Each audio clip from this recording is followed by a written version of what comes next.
Hello dear student, कैसे हैं आप सभी। मैं संजय कुमार हाजिर हूं आप सबके सामने आपका अपना स्टडी चैनल लेकर के स्टडी टिपलेट लेकर आया हूं 10th क्लास की पॉलिटिकल साइंस से चैप्टर नंबर 4 चुनावी राजनीति। दिसंबर महीना धीरे धीरे अपने अंत की तरफ जा रहा है।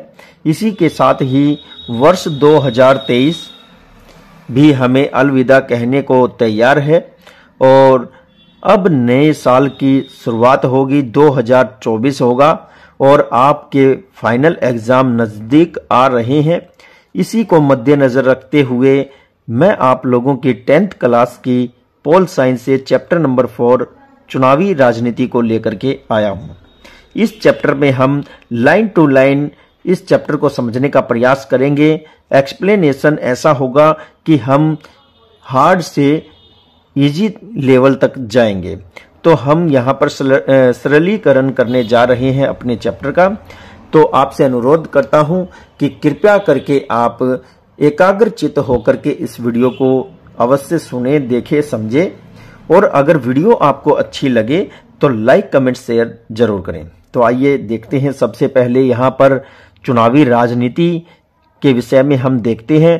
तो अब जो चुनाव होते हैं, वो जो राजनीति होती है, इसकी क्या प्रक्रिया होती है, किस प्रकार से इसमें माहौल होता है, कौन इसमें पार्टिसिपेट कर सकता है और किन किन बातों का ध्यान रखा जाता है। तो चलिए हम इस चैप्टर में देखते हैं। परिचय।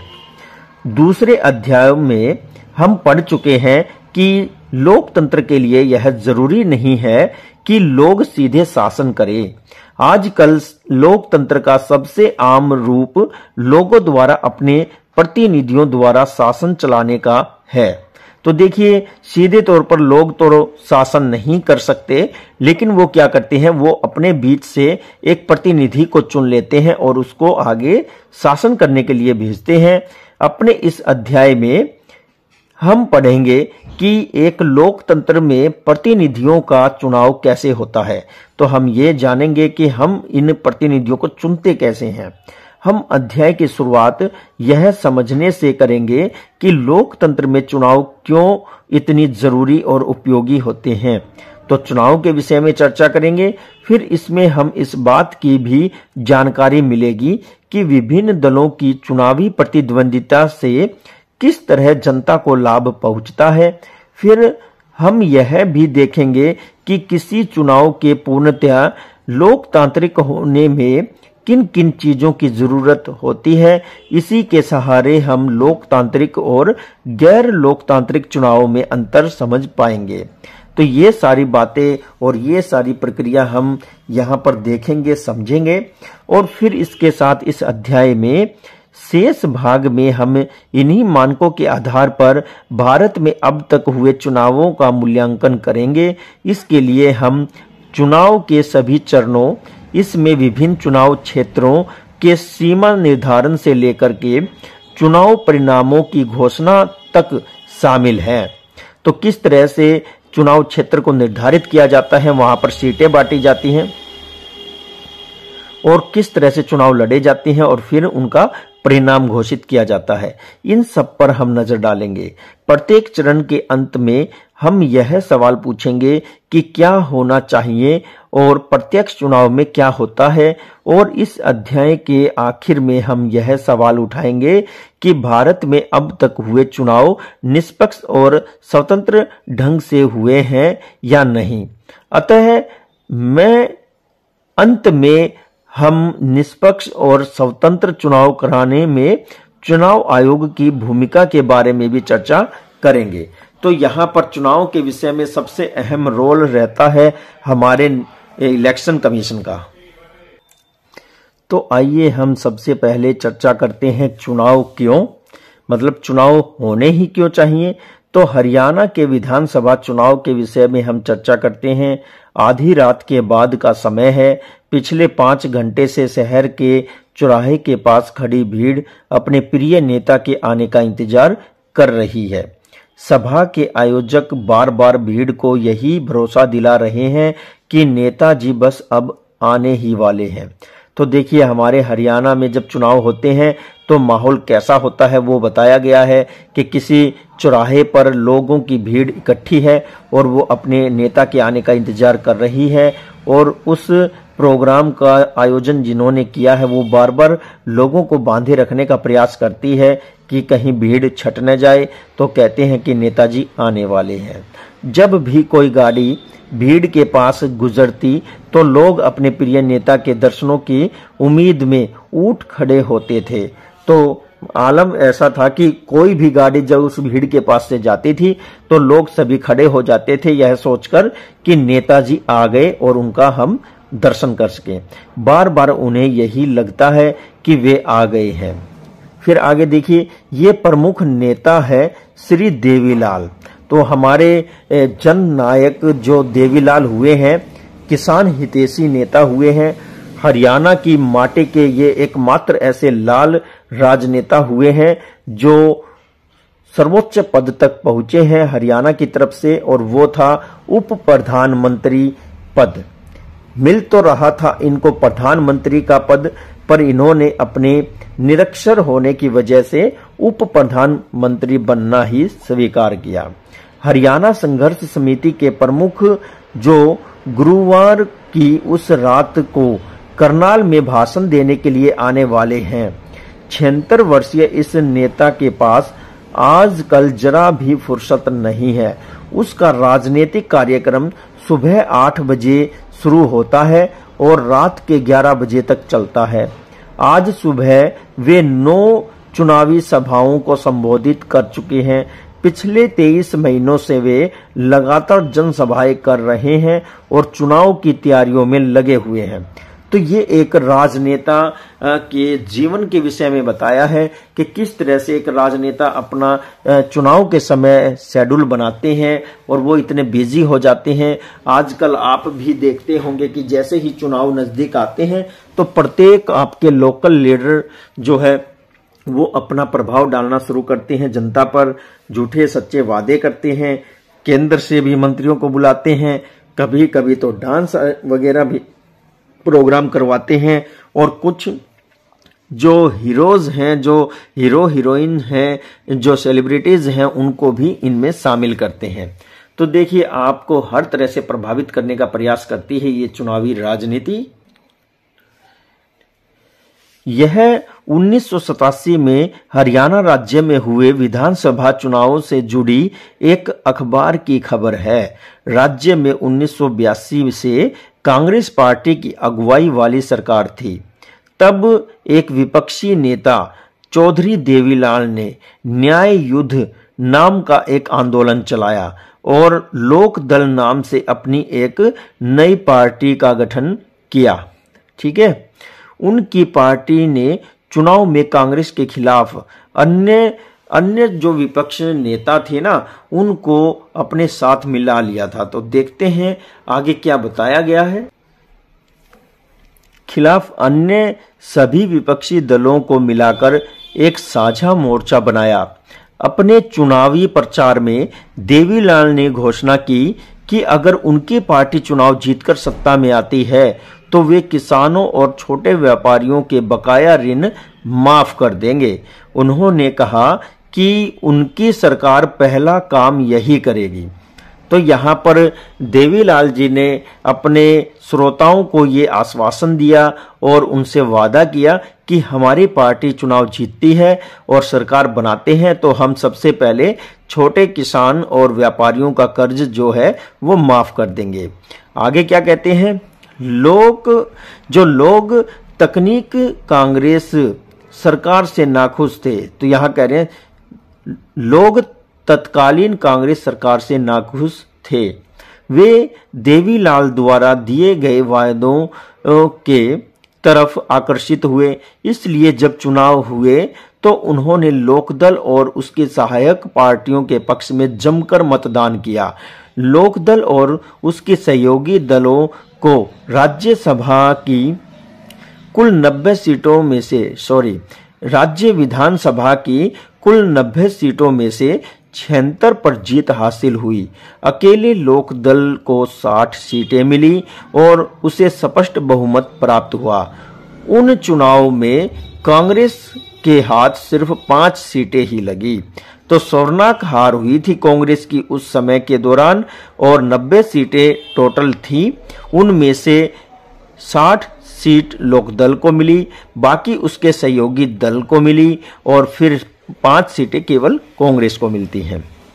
चुनावी नतीजे घोषित होते ही कांग्रेस पार्टी के तत्कालीन मुख्यमंत्री ने पद छोड़ दिया और लोक दल पार्टी के नवनिर्वाचित विधायकों ने चौधरी देवीलाल को सर्वसम्मति से अपना नेता चुना। हरियाणा के तत्कालीन राज्यपाल ने देवीलाल को नए मुख्यमंत्री के रूप में कार्यभार संभालने का निमंत्रण दिया और चुनावी नतीजे घोषित होने के 3 दिन के अंदर ही वे मुख्यमंत्री बन गए।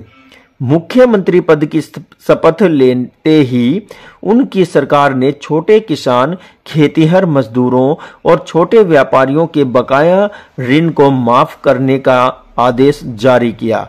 उनकी पार्टी ने राज्य में लगभग 4 वर्ष तक शासन किया।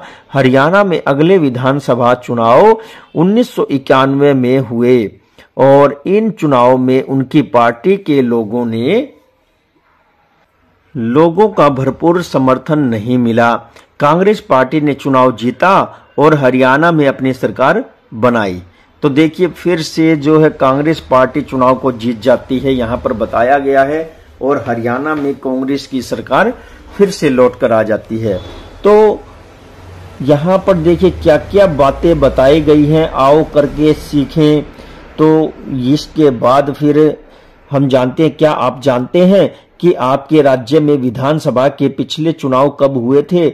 आपके क्षेत्र में पिछले 5 वर्षों के दौरान और कौन से चुनाव हुए हैं? इन चुनावों के स्तर, राष्ट्रीय विधानसभा, पंचायत वगैरह, उनके होने का समय और उसमें आपके क्षेत्र में निर्वाचित हुए व्यक्तियों के पदों और सांसद, विधायक, पार्षद वगैरह को भी दर्ज कीजिए। तो ये आपको कुछ करने के लिए कहा गया है। तो क्या अधिकांश नेता अपने चुनावी वादे पूरे करते हैं? तो ये भी यहाँ पर एक प्रश्न बनता है। कहाँ पहुंचे, क्या समझे, तो ये भी हमने देखना है। तो देखिए क्या कहा है, गुरप्रीत और सरजीत ने इस कथा को पढ़कर निम्नलिखित निष्कर्ष निकाले। क्या आप बता सकते हैं कि इन निष्कर्षों में से कौन से सही हैं और कौन से गलत हैं, या फिर इस कहानी में दी गई सूचनाओं के आधार पर सही गलत का फैसला नहीं किया जा सकता? तो देखिए, चुनाव के कारण अक्सर सरकारी नीतियों में बदलाव हो सकता है।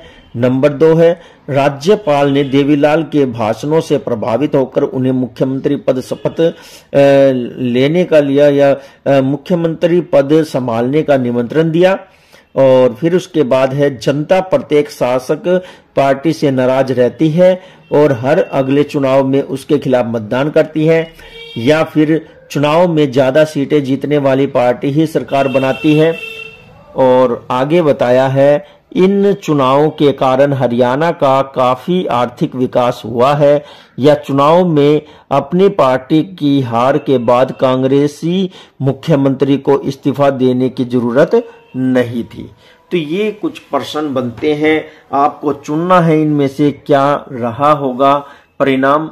आगे देखते हैं। तो देखिए, चुनावों की जरूरत क्यों? तो चुनावों की जरूरत ही क्यों है, ये पहरा आया है। तो लोकतंत्रात्मक प्रणाली में निश्चित किए गए नियमित अंतराल पर चुनाव होते हैं। हम पहले अध्याय में पढ़ चुके हैं कि दुनिया में लगभग 100 देश ऐसे हैं जहां जनप्रतिनिधियों को चुनने के लिए चुनाव होते हैं। हम ऐसे अनेक देशों के बारे में भी जानते हैं जो लोकतांत्रिक नहीं हैं, लेकिन फिर भी वहां चुनाव तो होते ही होंगे, है ना। तो ये भी समझने की बात है। पर हमें चुनाव कराने की जरूरत क्यों पड़ती है? बिना चुनाव वाले किसी लोकतंत्र की कल्पना कीजिए। बिना चुनाव के लोगों का शासन तभी संभव हो सकता है जब सारे लोग रोज साथ बैठें और सारे फैसले मिलजुल करके करें। लेकिन जैसा कि हम दूसरे अध्याय में पढ़ चुके हैं, किसी भी बड़े देश के लिए ऐसा करना संभव नहीं है। ना ही यह संभव हो सकता है कि सभी नागरिकों के पास हर मामले पर फैसला करने का समय और ज्ञान हो, और इसलिए ज्यादातर लोकतांत्रिक शासन व्यवस्थाओं में लोग अपने द्वारा चुने गए प्रतिनिधियों के माध्यम से शासन चलाते हैं। तो देखिए, क्या चुनाव के बिना भी लोकतांत्रिक ढंग से प्रतिनिधि चुने जा सकते हैं? आप किसी ऐसी जगह की कल्पना कीजिए जहां प्रतिनिधियों का चुनाव उम्र और अनुभव के आधार पर किया जाता है, या फिर ऐसी किसी जगह की कल्पना कीजिए जहां प्रतिनिधियों का चुनाव शिक्षा और ज्ञान के आधार पर किया जाता हो।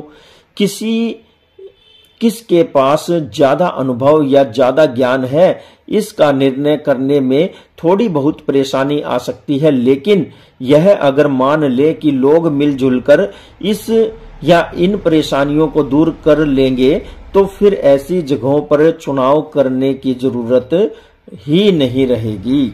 लेकिन क्या फिर हम इस व्यवस्था को लोकतांत्रिक व्यवस्था कह सकते हैं? तो देखिए, जब तक कोई प्रतिस्पर्धा नहीं होगी, लोगों के द्वारा स्वतंत्र रूप से अपने वोट का प्रयोग नहीं किया जाएगा, लोग अपने प्रतिनिधि को नहीं चुन पाएंगे, तो वो लोकतांत्रिक कैसी हो सकती है? वो लोकतांत्रिक प्रक्रिया होती ही नहीं है। तो यहाँ पर आगे देखिए, हमें यह कैसे पता चलेगा कि जनता को अपना जनप्रतिनिधि पसंद है या नहीं? ये बात भी सोचने वाली है।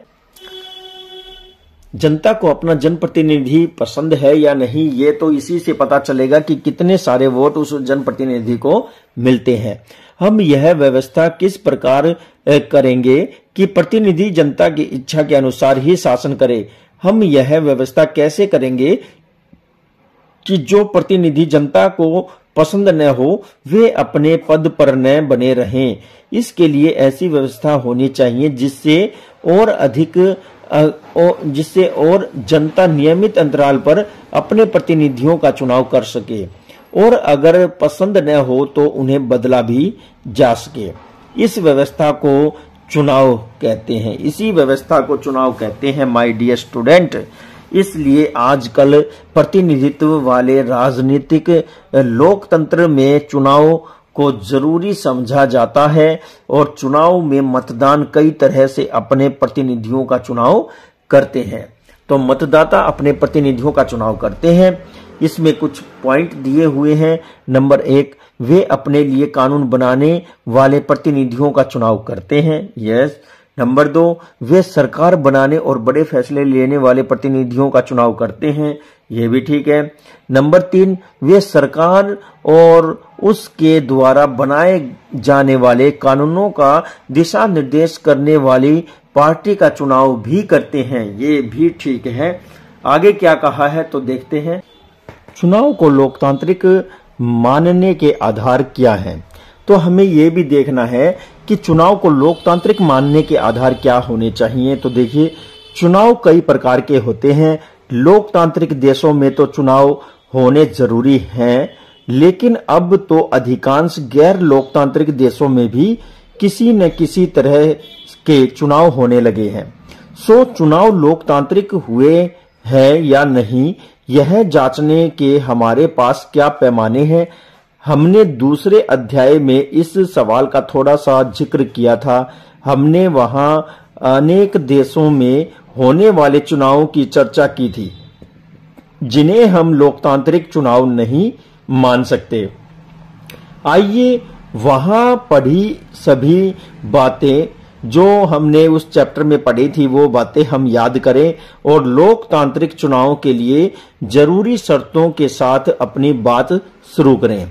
तो सबसे पहले तो ये है कि हर किसी के चुनाव में भाग लेने की सुविधा हो, यानी हर किसी को मताधिकार प्राप्त हो और हर किसी के मत का मूल्य समान हो।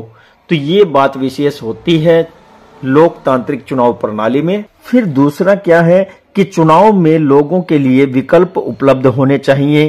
किसी भी पार्टी और उम्मीदवार को चुनाव में उतरने की पूरी आजादी हो, जिससे वे मतदाताओं के लिए विकल्प पेश करें। तीसरा, नियमित अंतराल पर चुनाव होने चाहिए। कुछ वर्षों में जरूर नए चुनाव कराए जाने चाहिए। और चौथा है, वास्तव में चुनाव उसी उम्मीदवार का होना चाहिए जिसे जनता पसंद करती हो। पांचवा क्या है, चुनाव स्वतंत्र और निष्पक्ष ढंग से होने चाहिए, जिससे लोग सचमुच अपने मनपसंद व्यक्ति का चुनाव कर सके। तो यहाँ पर ये विशेष बातें बताई गई हैं कि क्या एक लोकतांत्रिक चुनाव प्रणाली में ये सारे मुद्दे होने चाहिए। ये शर्त बहुत आसान जरूर लग सकती है, लेकिन दुनिया में ऐसे अनेक देश हैं जहां के चुनावों में इन शर्तों को भी पूरा नहीं किया जाता। अपने देश में हुए चुनावों पर भी ये शर्तें लागू करके हम यह जानने का प्रयास करेंगे कि वास्तव में हमारे देश के चुनावों को लोकतांत्रिक कहा जा सकता है या नहीं।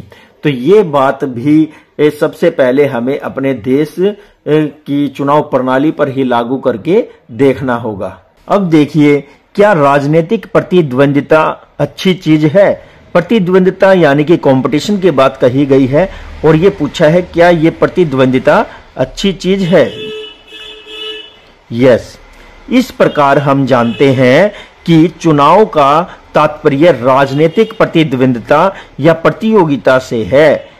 यह प्रतिद्वंदिता कई तरह की हो सकती है। इसका सबसे स्पष्ट रूप है विभिन्न राजनीतिक पार्टियों के बीच प्रतियोगिता, यानी कि निर्वाचन क्षेत्रों में यह उम्मीदवारों के बीच प्रतिद्वंदिता का रूप धारण कर लेती है।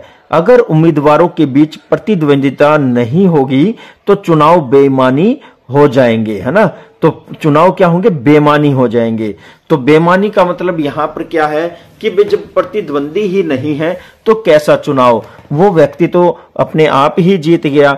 तो इसलिए कोई भी चुनाव करवाने से पहले उन चुनावों में प्रतिद्वंदिता तो होनी ही चाहिए।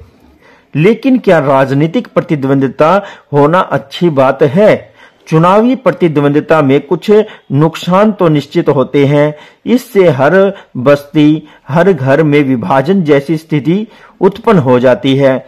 आपने भी अपने इलाके के लोगों को पार्टी पॉलिटिक्स के फैलने की शिकायत करते सुना होगा।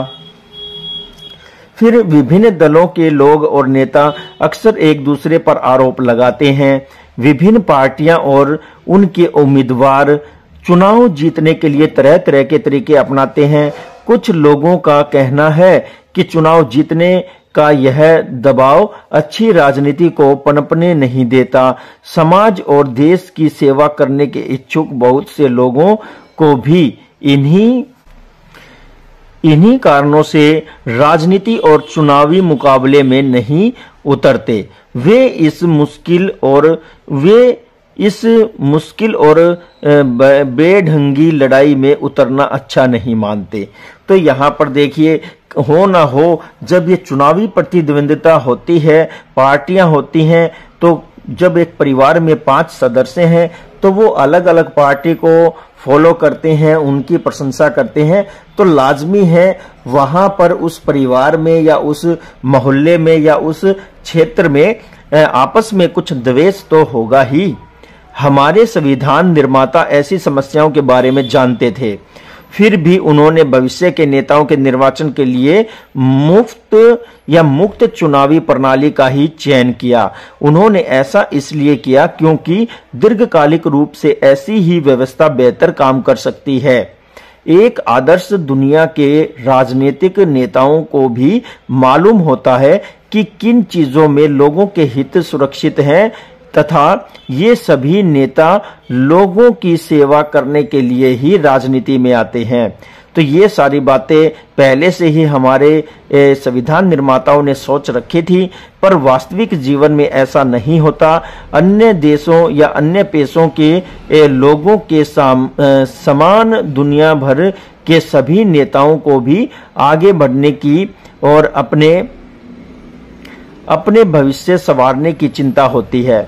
वे हमेशा सत्ता में बने रहना चाहते हैं या अपने लिए सर्वोच्च कुर्सी और ज्यादा से ज्यादा अधिकार प्राप्त करना चाहते हैं। तो यहाँ पर लालसा जाग जाती है किनके बीच में, जो जनप्रतिनिधि या नेता होते हैं उनके बीच में। वो स्थायी रूप से अपनी कुर्सी पर बैठे रहना चाहते हैं, वो चाहते हैं कि उनकी कुर्सी हमेशा के लिए सेफ रहे। उनके अंदर लोगों की सेवा करने की भावना भी हो सकती है, और लेकिन सिर्फ इस भावना के भरोसे चीजों को छोड़ना बहुत जोखिम का काम है। यह भी हो सकता है कि लोगों की मदद करने की भावना से राजनीति में आए हों, पर उन्हें यह मालूम न हो कि काम कैसे किया जाता है, और या फिर यह भी संभव है कि उनके मन में जो विचार हो उनका लोगों की जरूरत या स्थानीय स्थितियों के अनुरूप न हो। तो बहुत से ऐसे नेता होते हैं जो जनता की सेवा के लिए आते हैं, तो वो समय के अनुसार या तो खुद बदल दिए जाते हैं, या फिर वो खुद ही बदल जाते हैं, या फिर वो चुनाव छोड़ करके, राजनीति को छोड़ करके वो अन्य कार्यों में लग जाते हैं। तो बहुत से प्रभाव पड़ते हैं राजनीति पर। आगे कहा है, ऐसे में हम इन समस्याओं का सामना कैसे कर सकते हैं। एक तरीका तो राजनेताओं के चरित्र और ज्ञान सुधारने का है। दूसरा है ज्यादा व्यवहारिक तरीका ऐसी व्यवस्था बनाने का है जिसमें लोगों की सेवाएं या सेवा करने वाले राजनेताओं को उनके कार्य के लिए पुरस्कार मिले, और ऐसा न करने वालों को दंड मिले। इस पुरस्कार या दंड का फैसला लोग करेंगे। चुनावी प्रतिद्वंदिता का यही अर्थ होता है। नियमित चुनाव होने का लाभ राजनीतिक दल और नेताओं को ही मिलता है। वे जानते हैं कि लोगों की इच्छा के अनुसार मुद्दों को उठाने से उनकी लोकप्रियता बढ़ेगी, अगले चुनाव में उनकी जीत की संभावना बढ़ जाएगी। लेकिन यदि वे अपने कामकाज से मतदाताओं को संतुष्ट करने में असफल हो जाते हैं तो वे अगले चुनाव में कभी नहीं जीत सकते। तो ये भी एक दबाव रहता है राजनेताओं के ऊपर, तो उनको कुछ ऐसा करना होता है ताकि लोगों का बड़ा तबका उनके समर्थन में आए और वो अगले चुनाव को आसानी से जीत लें।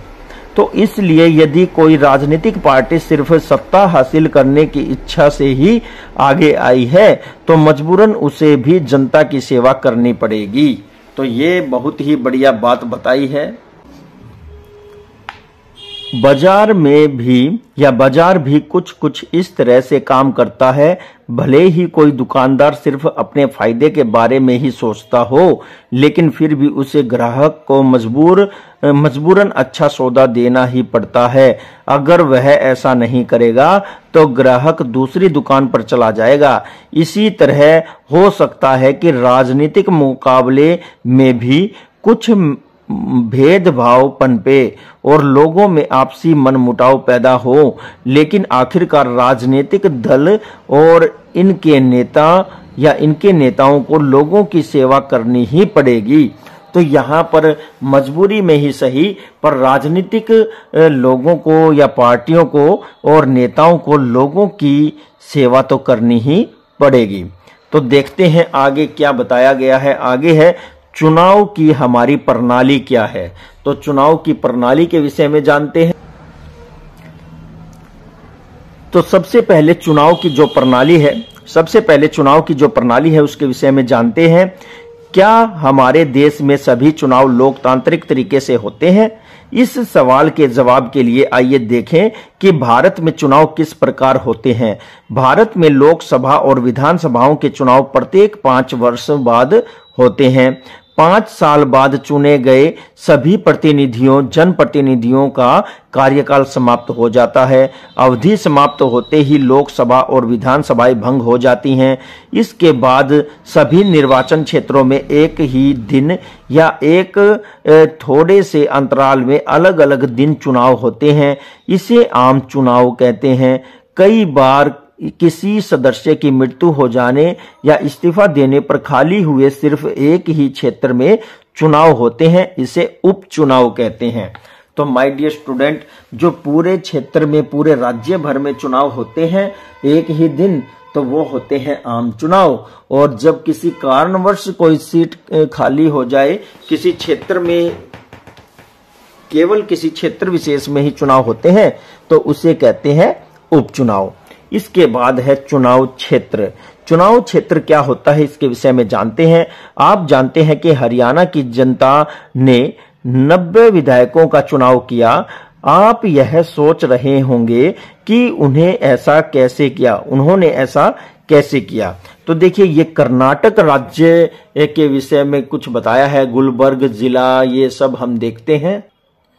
यहाँ पर कर्नाटक राज्य के विधानसभा क्षेत्र का एक यहाँ पर क्षेत्र दर्शाया गया है, गुलबर्ग जिला, और इसको देखिए। और फिर यहाँ पर गुलबर्ग संसदीय क्षेत्र अलग से यहाँ पर दिखाया गया है। इसके अंदर भी ये कॉन्स्टिट्यूएंसीज यानी कि छोटे छोटे विधानसभा क्षेत्र मौजूद हैं।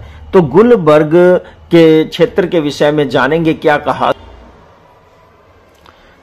तो देखिए, पहला तो है गुलबर्ग लोकसभा निर्वाचन क्षेत्र। और गुलबर्ग जिले की वास्तविक सीमा में इतना अंतर क्यों है? अपने लोकसभा निर्वाचन क्षेत्र का ऐसा ही एक नक्शा बनाइए। तो हरियाणा और हरियाणा में जिस निर्वाचन क्षेत्र में आप रहते हैं उनके नक्शे आपको बनाने हैं। गुलबर्ग लोकसभा निर्वाचन क्षेत्र के अंतर्गत विधानसभा के कितने क्षेत्र आते हैं? क्या आपके लोकसभा निर्वाचन क्षेत्र में भी विधानसभा की इतनी ही सीटें हैं? तो ये भी आपको बताना है। जी नहीं, हर विधानसभा में, हर राज्य में जो विधानसभा है उसकी अलग अलग सीटें होती हैं। तो यहाँ पर जिले की सीमा और विधानसभा क्षेत्रों की सीमा, फिर गुलबर्ग जिले का वह क्षेत्र जो गुलबर्ग संसदीय क्षेत्र से बाहर है, और गुलबर्ग संसदीय क्षेत्र से बाहर कौन से हैं, यहाँ पर देखो ये दर्शाए हुए हैं, है ना। आगे देखते हैं। तो देखिए, यहाँ पर क्या बताया गया है कि आप यह सोच रहे होंगे कि उन्होंने ऐसा कैसे किया होगा। तो देखिए, क्या इन सभी 90 विधायकों के लिए हरियाणा का हर व्यक्ति वोट देता है? शायद आप भी जानते होंगे कि ऐसा नहीं होता। हमारे देश में क्षेत्र विशेष पर आधारित जनप्रतिनिधित्व की प्रणाली के अनुसार काम किया जाता है। चुनाव के उद्देश्य से देश को सुविधानुसार अनेक क्षेत्रों में बांटा गया है। इन क्षेत्रों को निर्वाचित क्षेत्र कहते हैं। तो बहुत बड़ा देश है, क्या हर जगह जहां जहां चुनाव होगा तो क्या हर जगह एक व्यक्ति वोट देने जा सकता है? क्या कर्नाटक के चुनाव में, विधानसभा चुनाव में हरियाणा का व्यक्ति वोट दे सकता है? जी नहीं, हरियाणा का व्यक्ति हरियाणा के चुनाव में ही वोट दे सकता है। तो देखिए, इन क्षेत्रों को निर्वाचन क्षेत्र कहते हैं। प्रत्येक क्षेत्र के मतदाता अपने लिए एक प्रतिनिधि का चुनाव करते हैं। लोकसभा चुनाव के लिए भारत को 543 निर्वाचन क्षेत्रों में विभाजित किया गया है। प्रत्येक निर्वाचन क्षेत्र से चुने गए प्रतिनिधि को सांसद या संसद सदस्य कहते हैं।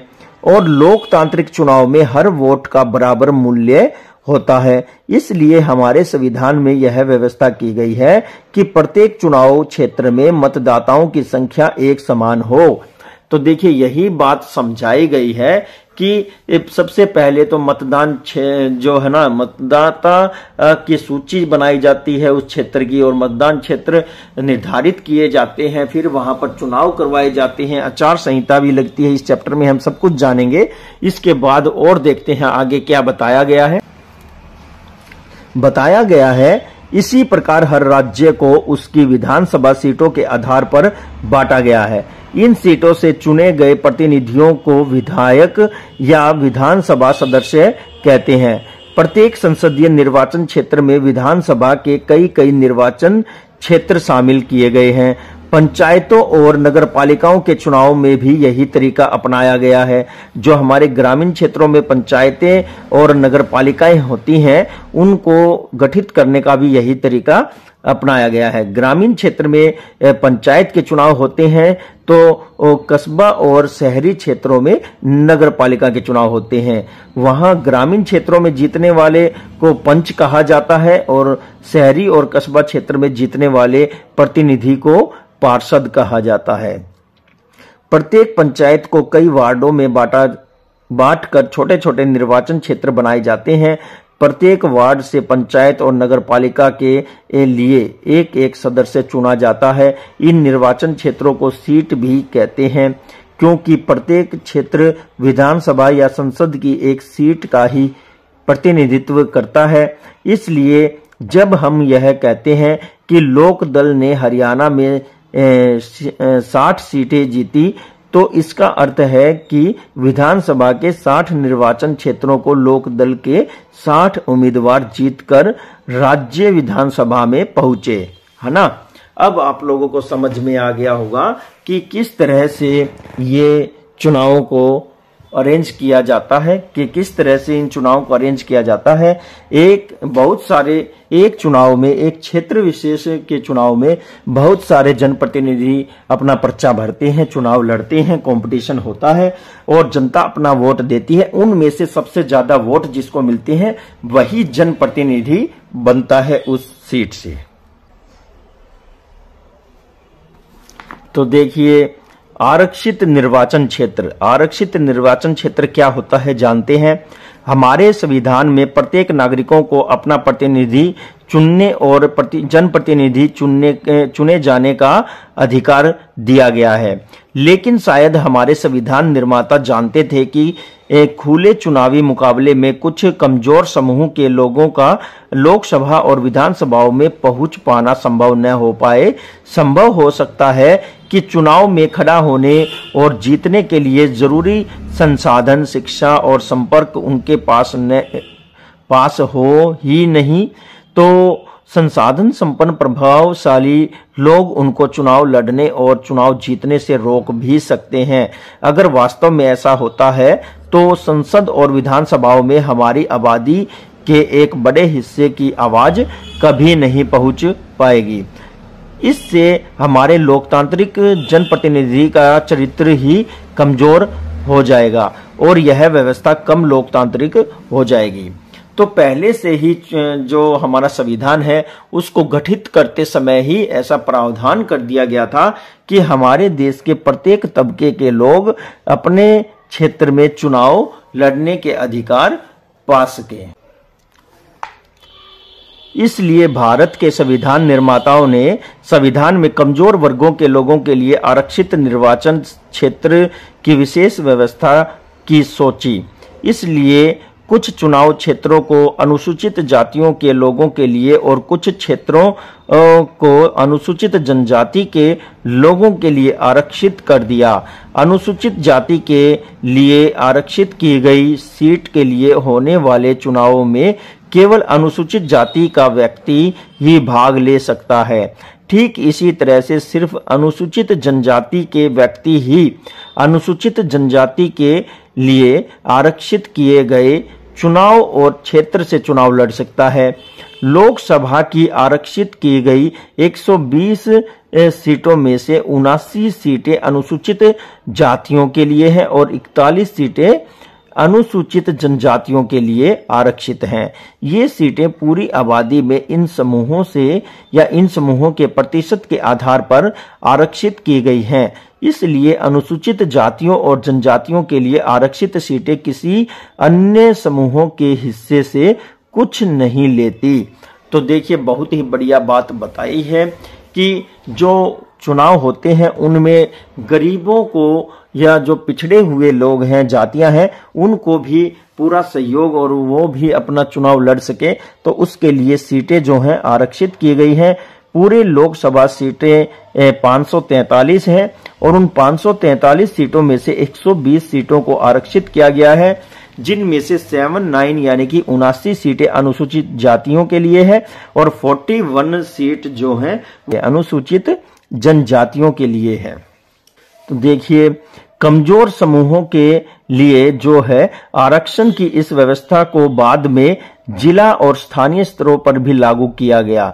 अनेक राज्यों में तो अब ग्रामीण पंचायतों और शहरी नगरपालिकाओं और नगर निगमों, स्थानीय निकायों में भी अन्य पिछड़े वर्गों के लिए सीटें आरक्षित कर दी गई हैं। पर इन राज्यों में आरक्षित सीटों और अनुपात भिन्न भिन्न है। इसी प्रकार ग्रामीण और शहरी स्थानीय निकायों में महिलाओं के लिए भी 1/3 सीटें आरक्षित की गई हैं। तो यहाँ पर अनुसूचित जाति और अनुसूचित जनजातियों की सीटें आरक्षित होने के साथ साथ ही हमारे देश में अलग अलग राज्यों में अलग अलग परसेंटेज में महिलाओं के लिए भी जो है सीटें आरक्षित की गई हैं। अब नेक्स्ट जो स्टेप होता है वो है यहाँ पर मतदाता सूची। एक बार जब निर्वाचन क्षेत्र तय हो जाता है तब यह फैसला किया जाता है कि कौन मतदान कर सकता है और कौन नहीं। इस फैसले को चुनाव के अंतिम दिन तक के लिए किसी के जिम्मे नहीं छोड़ा जा सकता। लोकतांत्रिक चुनाव में मतदान करने की योग्यता रखने वाले लोगों को सूची के अनुसार चुनाव से काफी समय पहले ही तैयार की जाती है और हर किसी को दे दी जाती है। इसी सूची को मतदाता सूची कहते हैं। साधारण भाषा में इसे वोटर लिस्ट भी कहते हैं। इसमें क्राइटेरिया देखा जाता है कि भाई वहां का जो व्यक्ति चुनाव में मतदान करने जा रहा है क्या वह वहां का स्थायी निवासी है और क्या वह जागरूक है, क्या वह मतदान देने की सभी योग्यताएं रखता है। ये इस तरह से देख करके फिर उसके नामों की सूची तैयार की जाती है। यह लोकतंत्र का एक महत्वपूर्ण कदम है क्योंकि इसका सीधा संबंध लोकतांत्रिक चुनाव की पहली शर्त यानी कि अपने प्रतिनिधि का चुनाव करने के लिए प्रत्येक नागरिक को समान अवसर मिलने से है। इसी किताब के पहले अध्याय में हमने सार्वभौम वयस्क मताधिकार के बारे में विस्तार से पढ़ा था। सार्वभौम वयस्क मताधिकार का व्यवहारिक मतलब है कि हर नागरिक को मत देने का अधिकार होना चाहिए और प्रत्येक व्यक्ति के मत का समान मोल होना चाहिए, यानी कि बराबर इक्वलिटी होनी चाहिए। जब तक सरकार के पास ठोस कारण न हो तब तक किसी को भी मताधिकार से वंचित नहीं किया जा सकता और सभी नागरिक कई प्रकार से एक दूसरे से अलग होते हुए, कोई अमीर तो कोई गरीब, कोई बहुत ज्यादा पढ़ा लिखा तो कोई कम या एकदम अशिक्षित, कोई बहुत दयालु तो कोई कठोर, लेकिन सब इंसान तो है और अपनी जरूरतों और विचारों के अनुरूप समाज के कार्यों में योगदान करते हैं। इसलिए सभी को प्रभावित करने वाले निर्णयों में सब भागीदार होने चाहिए और प्रत्येक व्यक्ति उस क्षेत्र का जो स्थायी निवासी है वो मतदान यानी कि वोट डालने का अधिकारी हो जाता है। हमारे देश में 18 वर्ष और उससे ऊपर की उम्र के सभी नागरिकों को चुनाव में वोट डालने का अधिकार प्राप्त है। व्यक्ति का जाति, धर्म, लिंग चाहे जो हो उसे मत देने का अधिकार अवश्य प्राप्त है। अपराधियों और दिमागी असंतुलन वाले कुछ व्यक्तियों को उनके वोट देने के अधिकार से वंचित किया जा सकता है, लेकिन ऐसा बहुत ही विशेष परिस्थितियों में ही किया जाता है। सभी सक्षम मतदाताओं का नाम चुनाव मतदाता सूची में शामिल करने की व्यवस्था करने की जिम्मेवारी सरकार की होती है। क्योंकि हर अगले चुनाव में कुछ नए लोग मतदाता बनने की उम्र तय तक आ जाते हैं, इसलिए प्रत्येक चुनाव से पूर्व मतदाता सूची में कुछ सुधार किए जाते हैं। जो लोग उस निर्वाचन क्षेत्र से बाहर चले गए हैं या जिनकी मृत्यु हो गई है उनके नाम इस सूची से काट दिए जाते हैं। प्रत्येक 5 वर्ष बाद मतदाता सूची का पूर्ण रूप से नवीनीकरण किया जाता है। तो इस तरह से नए मतदाताओं को उनके वोट का अधिकार दिया जाता है। जो भी बच्चे हैं जो 18 वर्ष या उससे ऊपर के हो जाते हैं उनको मतदाता सूची में शामिल किया जाता है।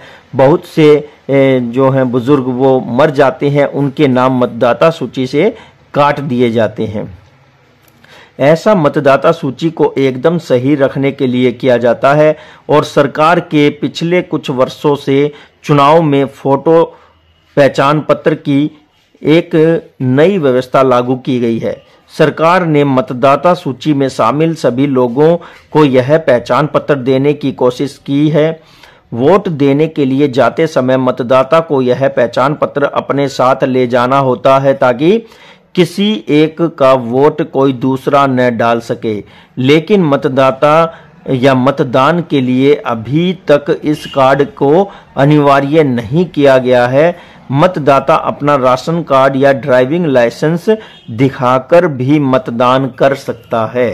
तो यहाँ पर ये कुछ निम्न शर्तें होती हैं। मतदाता सूची को तैयार किया जाता है। मतदाता सूची को तैयार करने के लिए क्या क्या क्राइटेरिया देखा जाता है, कौन इसमें शामिल हो सकता है, कौन इससे बाहर हो सकता है, ये सारी बातें यहाँ पर देखी जाती हैं।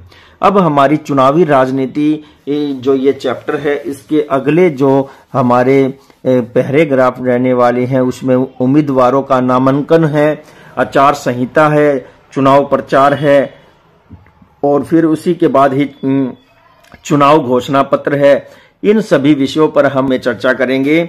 और आपका दिसंबर महीना आधा लगभग जा चुका है और जल्द ही आपके एग्जाम की डेट शीट भी आने वाली है। अभी जैसे कि आपको पता ही चल गया होगा कि सीबीएसई ने भी एग्जाम अनाउंस कर दिए हैं और इसी के साथ ही 8-10 दिन आगे पीछे ही चलते हैं तो HBSC भी आप लोगों की एग्जाम अनाउंस करने ही वाला है। तो डियर स्टूडेंट, जोर शोर से अपनी स्टडी में लग जाइए।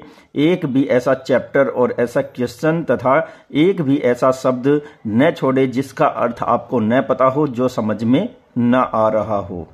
आपके द्वारा पढ़ा गया गहनता से हर एक शब्द, हर एक चैप्टर ही आपको मेरिट में लाने में आपकी मदद करेगा। तो उम्मीद करते हैं आप लोग बड़ी ही होशियारी से और बड़े ही समझदारी के साथ पढ़ेंगे। तो आइए हम अपने इस वीडियो का पार्ट नंबर 2 शुरू करते हैं, उम्मीदवारों का नामांकन। तो देखिए, हमने इससे पहले चुनावी राजनीति के बहुत से पहलुओं पर चर्चा की है। इसी के साथ ही उम्मीदवारों का नामांकन भी होता है। तो देखिए, यहाँ पर हमने ऊपर पढ़ा कि लोकतांत्रिक चुनावों में चुनने के लिए लोगों के पास विकल्प होने चाहिए। तो ये बात ठीक कहा है कि लोगों के पास अपने राजनीतिक दल को चुनने का जो है उनके पास क्या होना चाहिए, विकल्प होने चाहिए। अगर एक या दो पार्टी ही केवल चुनाव में होंगी तो लोगों के पास ये समस्या रहेगी कि वो कोई विकल्प नहीं चुन पाएंगे। तो इसलिए चुनाव आयोग को चाहिए कि लोगों को विकल्प मिले। यह तभी संभव हो सकता है जब किसी के भी चुनाव लड़ने पर किसी प्रकार की भी पाबंदी न हो। ये कह रहा है कि ये बात तभी हो सकती है कि लोगों को बहुत ज्यादा विकल्प मिले कि प्रत्येक व्यक्ति को चुनाव लड़ने की आजादी हो। लेकिन इसका मतलब यह नहीं होना चाहिए कि अपराधी भी इसी प्रक्रिया में शामिल हो जाएं। हमारी चुनाव प्रणाली में ऐसा ही प्रावधान है। हमारे देश का प्रत्येक मतदाता उम्मीदवार भी हो सकता है। जो मतदाता है वह चुनाव लड़ भी सकता है, यानी कि उम्मीदवार हो सकता है। अंतर सिर्फ इतना है कि प्रत्येक व्यक्ति 18 वर्ष की उम्र में ही वोट डालने का अधिकारी हो जाता है। ठीक है कि जितने भी बच्चे 18 वर्ष के हो जाते हैं वो अपने देश की चुनाव प्रक्रिया में मतदान करना शुरू कर देते हैं, जबकि उम्मीदवार बनने के लिए उसकी न्यूनतम आयु 25 वर्ष होनी चाहिए। यानी कि ये कह रहा है कि 18 वर्ष में तो वो वोट डाल सकता है, लेकिन उसको जब कोई भी चुनाव लड़ना होता है तो उस चुनाव को लड़ने के लिए उसकी आयु 25 वर्ष तो होनी जरूरी है। उम्मीदवार बनने में भी अपराधियों और दिमागी असंतुलन वाले कुछ व्यक्तियों पर रोक है। तो हमारी राजनीति कहती है, हमारा संविधान कहता है कि ऐसे लोगों को राजनीति से दूर रखा जाए जो अपराधी प्रवृत्ति के हैं और जिनका दिमागी संतुलन भी ठीक न हो। लेकिन यह पाबंदी भी बहुत ही कम मामलों में लागू होती है।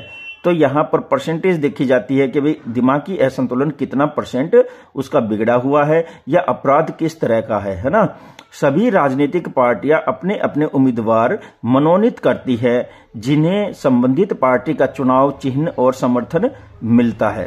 तो यहाँ पर देखिए, जो भी राजनीतिक पार्टियां हैं वे अपने क्षेत्र से एक उम्मीदवार को खड़ा करते हैं और उस उम्मीदवार को उस पार्टी का चुनाव निशान और उसका पूरा समर्थन मिलता है जब कहीं जाकर के वो इलेक्शन लड़ने के योग्य होता है।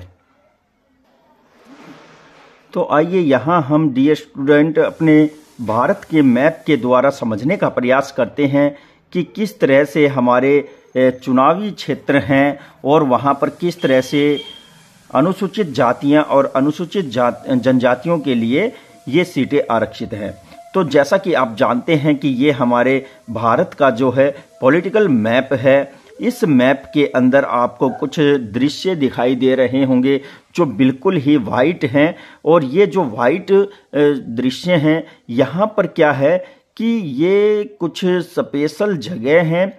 यहाँ देखिए जो जम्मू कश्मीर का लद्दाख ये जो क्षेत्र है, और यहाँ पर थार मरुस्थल का जो क्षेत्र है वो, और यहाँ अरुणाचल प्रदेश का जो क्षेत्र है ये सामान्य रखे गए हैं। और इसके साथ साथ फिर यहाँ पर भी वाइट जो स्थान है आपको दिखाई दे रहा है, ये सीटें हैं और ये क्या है, ये सामान्य सीटें हैं। यहाँ पर एक ही इसको सीट माना गया है, यहाँ पर ये 2 सीटें हैं। इसी तरह से ये एक बहुत बड़ा एरिया सीट है। तो ये जो बीच बीच में आप वाइट स्थान देख रहे हैं ये सभी सीटें हैं, और ये हमारे सामान्य सीटें जो हैं भारत में कुल कितनी हैं, तो डियर स्टूडेंट ये 423 सीटें हैं। कुल सीटें 543 हैं। 543 सीटों में से 423 सीटें हमारी सामान्य हैं। इसके बाद देखते हैं आरक्षित यानी कि अनुसूचित जातियां, और यहाँ पर ये जो अनुसूचित जातियां हैं यहाँ पर गहरे काले कलर में दर्शाया गया है। गहरे काले कलर में दर्शाया गया है, जैसे यहाँ पर ये दिखाया गया है आप लोगों को, ये देखिए इधर है और फिर यहाँ है। ये काफ़ी गहरे काले कलर में जो आपको दिखाई दे रहे हैं ये अनुसूचित जातियों के लिए आरक्षित सीटें हैं, और ये हैं 79 यानी कि 79 79 सीटें अनुसूचित जातियों के लिए आरक्षित हैं। इसी के साथ ही अनुसूचित जनजातियां जो ट्राइबल्स बोले जाते हैं, जो हमारे से ज़्यादा पिछड़े हुए हैं, पर्वतीय और जंगल के क्षेत्रों में जो निवास करते हैं, वो अनुसूचित जनजातियों में कहलाते हैं, जिन्हें हम आदिवासी भी कहते हैं। ये एक जो है बहुत ही ज़्यादा एक संवेदनशील क्षेत्र होते हैं, और यहाँ पर देखिए 41 यानी कि 41 सीटें इनके लिए आरक्षित की गई हैं। तो ये आपके लिए देखिए हल्के जो कलर में है, उड़ीसा में ज़्यादा है यहाँ पर, और मध्य प्रदेश छत्तीसगढ़ में भी है, फिर कुछ महाराष्ट्र है, और फिर यहाँ पर कुछ राजस्थान के क्षेत्र में भी है। तो ये आप लोगों को दर्शाया गया है ताकि आप इस मैप के माध्यम से अच्छे से समझें। तो देखिए यहाँ पर राज्य है और निर्वाचन क्षेत्र है। आंध्र प्रदेश में कुल 42 निर्वाचन क्षेत्र हैं, अरुणाचल प्रदेश में 2, असम में 14 और बिहार में 40, छत्तीसगढ़ में 11 है, गोवा में 2 है, गुजरात में 26, हरियाणा में 10 और हिमाचल प्रदेश में 4। इसी के साथ ही आगे देखते हैं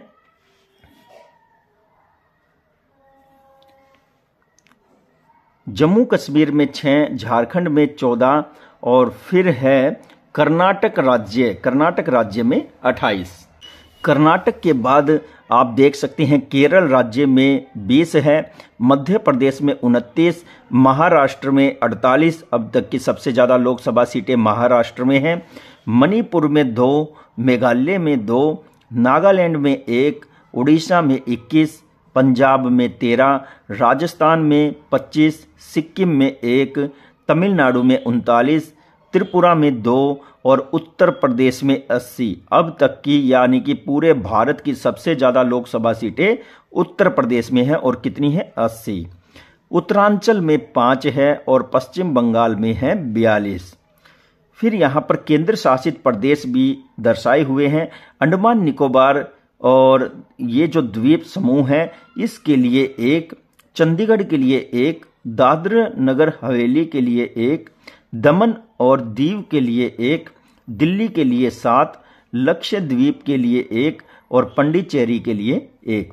तो इस तरह से हमारे देश में अलग अलग राज्यों और केंद्र शासित प्रदेशों में लोकसभा की सीटों का बंटवारा है।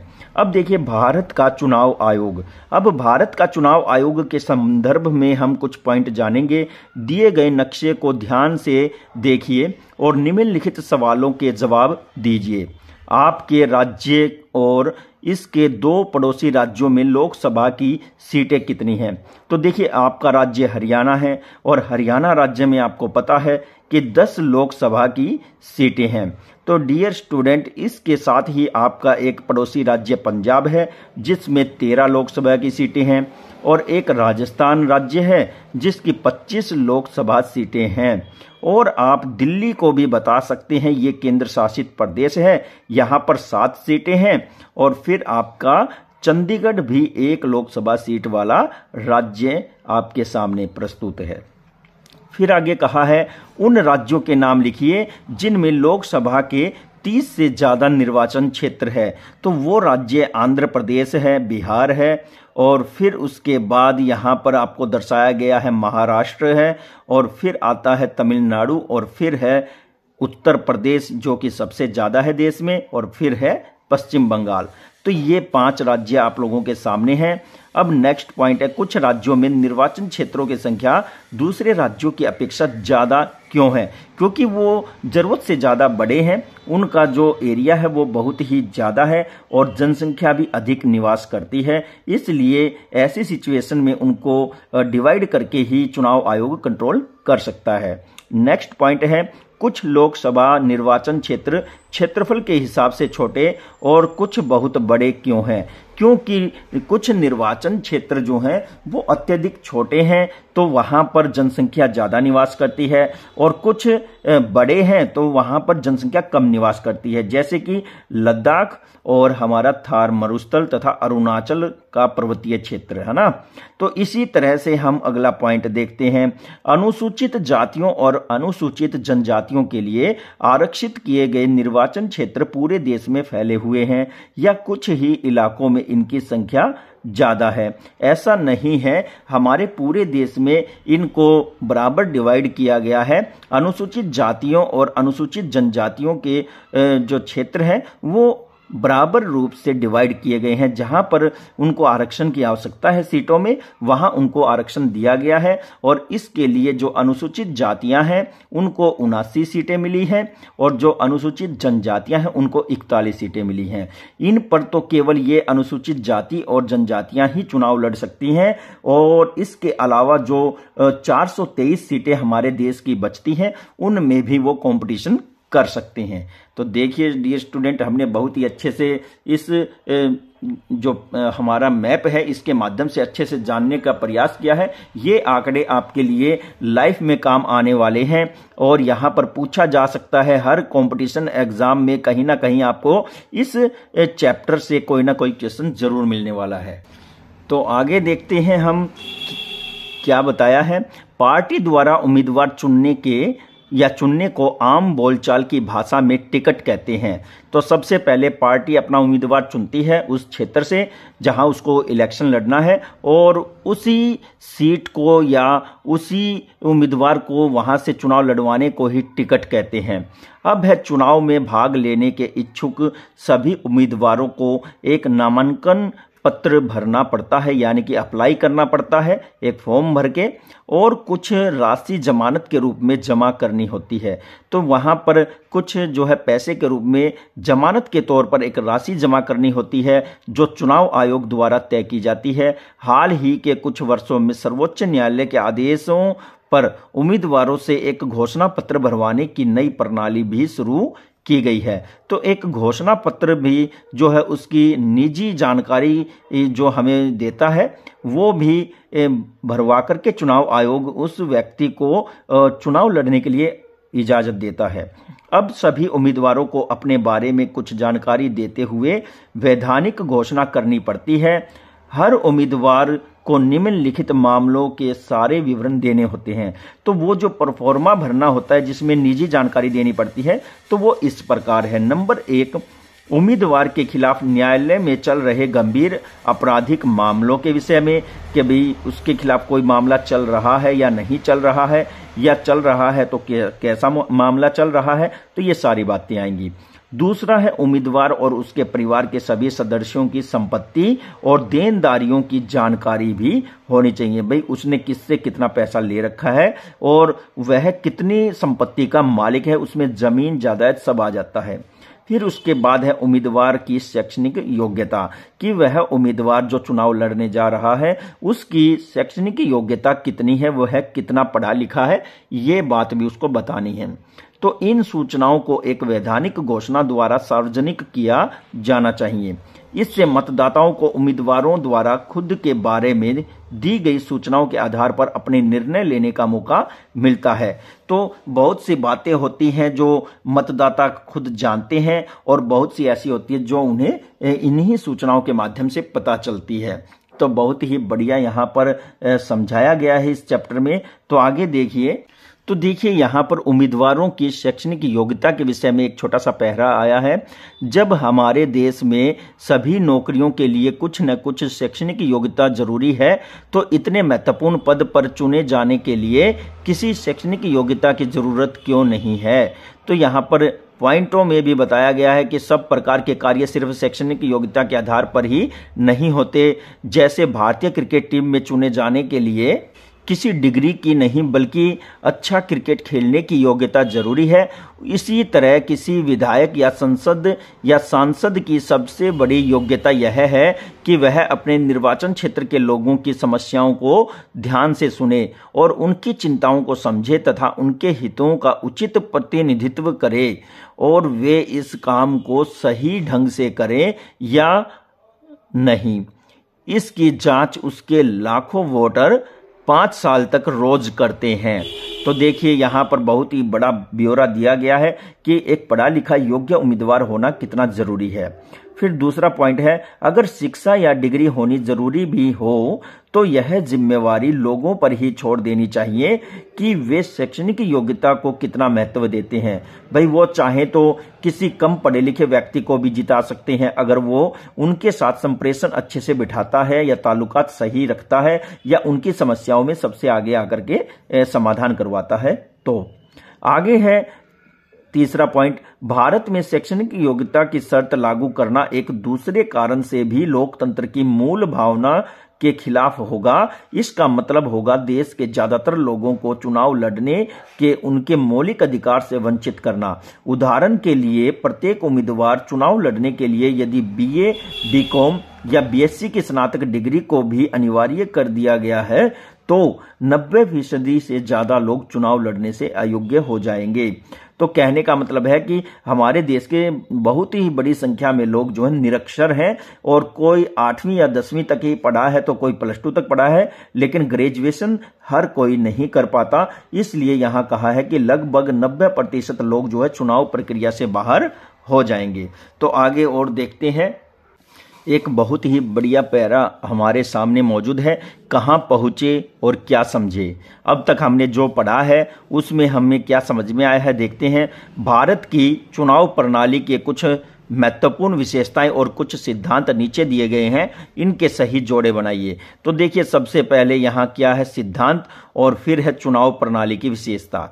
तो सार्वभौम वयस्क मताधिकार, तो इसका मिलान किससे होगा, 18 वर्ष या उससे ऊपर आयु के सभी लोगों को मताधिकार, है ना।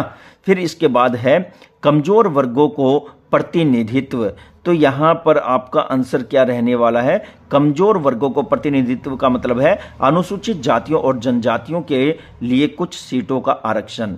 फिर है खुली राजनीतिक प्रतिद्वंदिता। खुली राजनीतिक प्रतिद्वंदिता का मीनिंग आप क्या समझते हैं, या एक मत एक मोल। तो देखिए ये क्या बताया है कि प्रत्येक निर्वाचन क्षेत्र में लगभग समान मतदाता, ये लास्ट का है।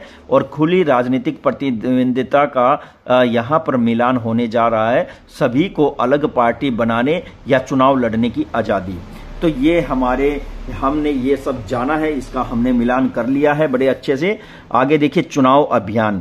अब तक हमने बहुत से प्रणालियां देखी है, चुनाव आयोग की मतदाता सूची तैयार करते हैं, नामांकन वगैरह भी होता है। तो यहां पर देखिए उम्मीदवारों के नामांकन के बाद चुनाव अभियान चलता है। चुनावों से लोगों को अपनी पसंद के प्रतिनिधियों, सरकार और नीतियों का चुनाव करने का अवसर मिलता है। इसलिए कौन सा प्रतिनिधि अच्छा है, कौन सी पार्टी बेहतर सरकार देगी या अच्छी नीति कौन सी है, इसके बारे में स्वतंत्र और खुली चर्चा करनी भी बहुत जरूरी है। तो चुनावों के दौरान अक्सर ऐसा ही होता है।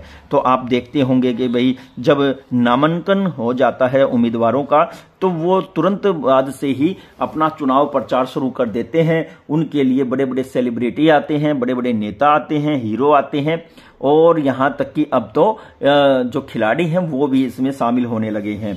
तो विदेशों से भी लोगों को, नेताओं को बुलाया जाता है।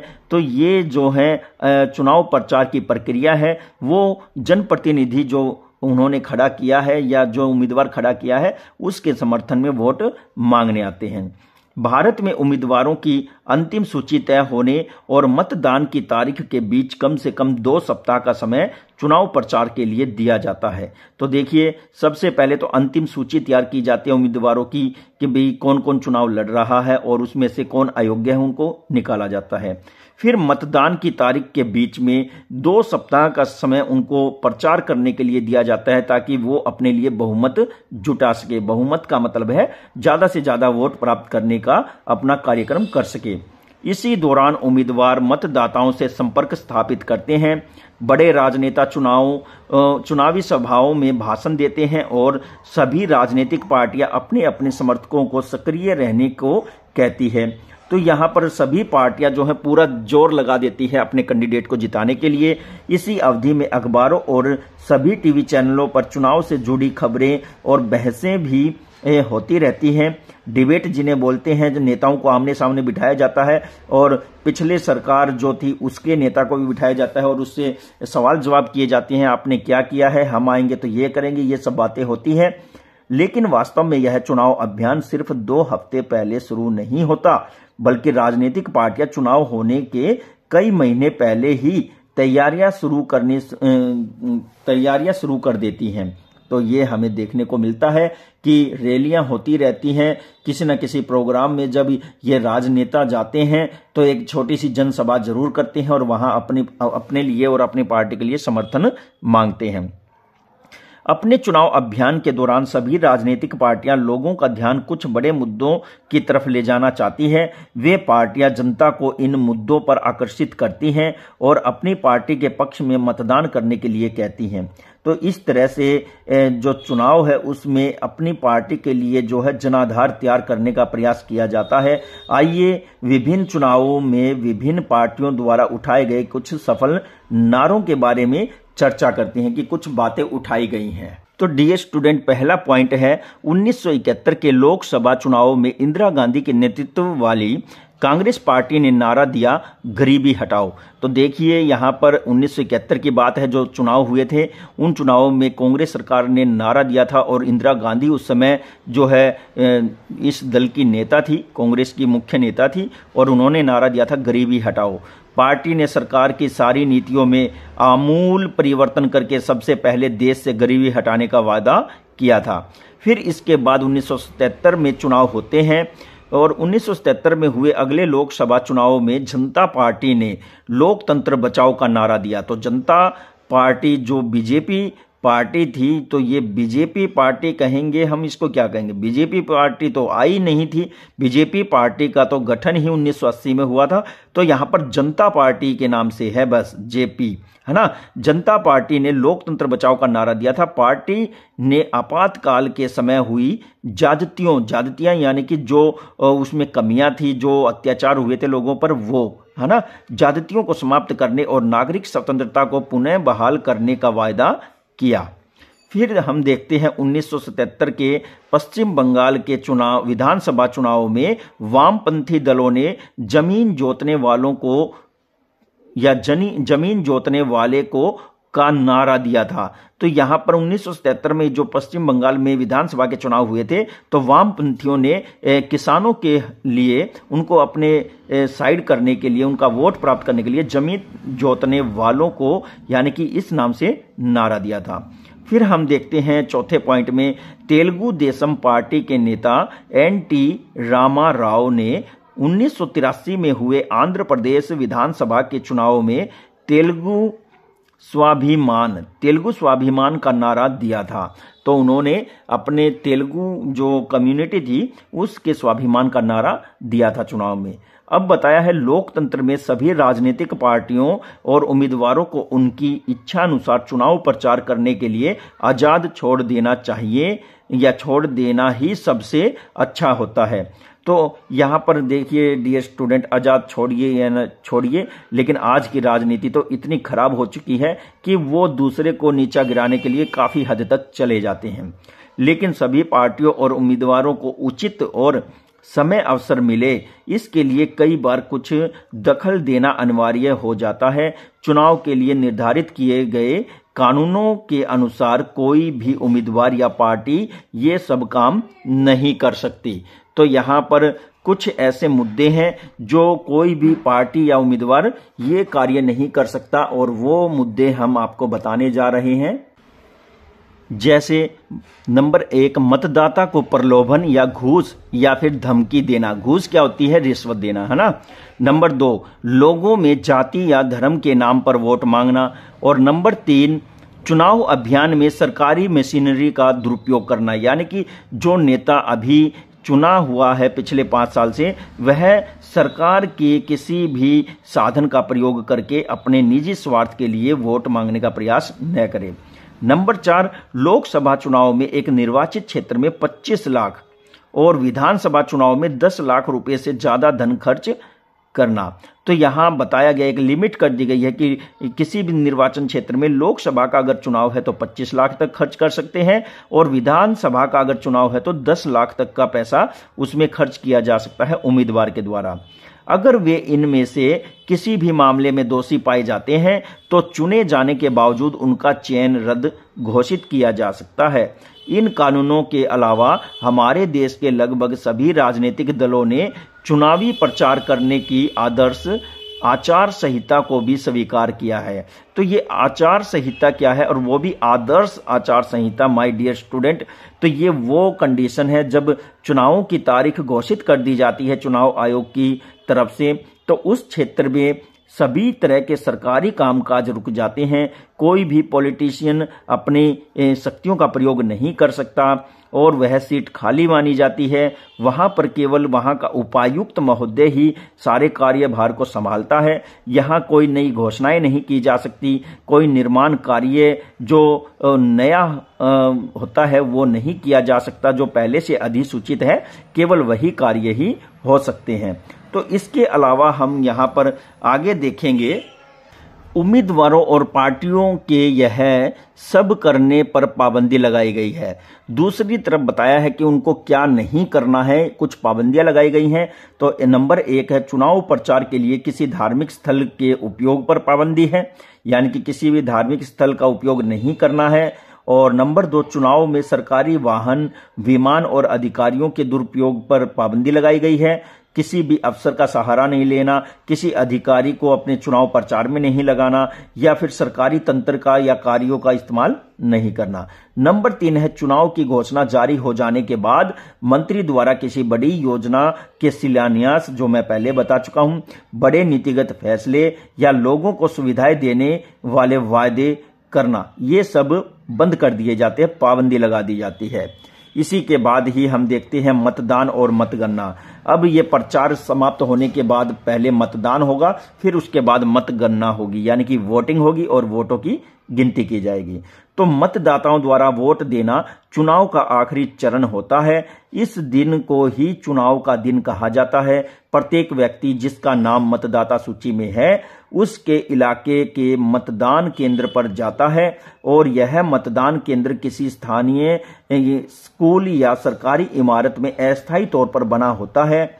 मतदाता के मतदान केंद्र में पहुंचने पर चुनाव अधिकारी उसे पहचान कर उसकी उंगली पर एक काले रंग का निशान बना देते हैं और फिर उसे वोट डालने की अनुमति देते हैं।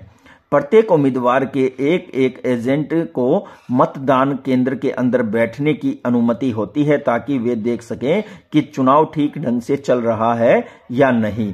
तो यहाँ पर वो फोगस जो बोलते हैं ना, बोगस यानी कि जो झूठे वोट पड़ते हैं उनकी भी पहचान करते रहते हैं। और आप लोग जानते होंगे या फिर आप जल्दी ही इस प्रक्रिया में भी हिस्सा लेंगे। जब जैसे ही 18 साल के हो जाएंगे तो आप स्वयं भी देखेंगे। तो वहां पर एक एक कार्य बड़ी ही संगीनता से, बड़ी ही जागरूकता से किया जाता है। दूसरी पार्टी के जो यहाँ पर जो कैंडिडेट बैठे होते हैं वो पूरा ध्यान रखते हैं वोटिंग करवाने वालों पर भी और वोट डालने आने वालों पर भी।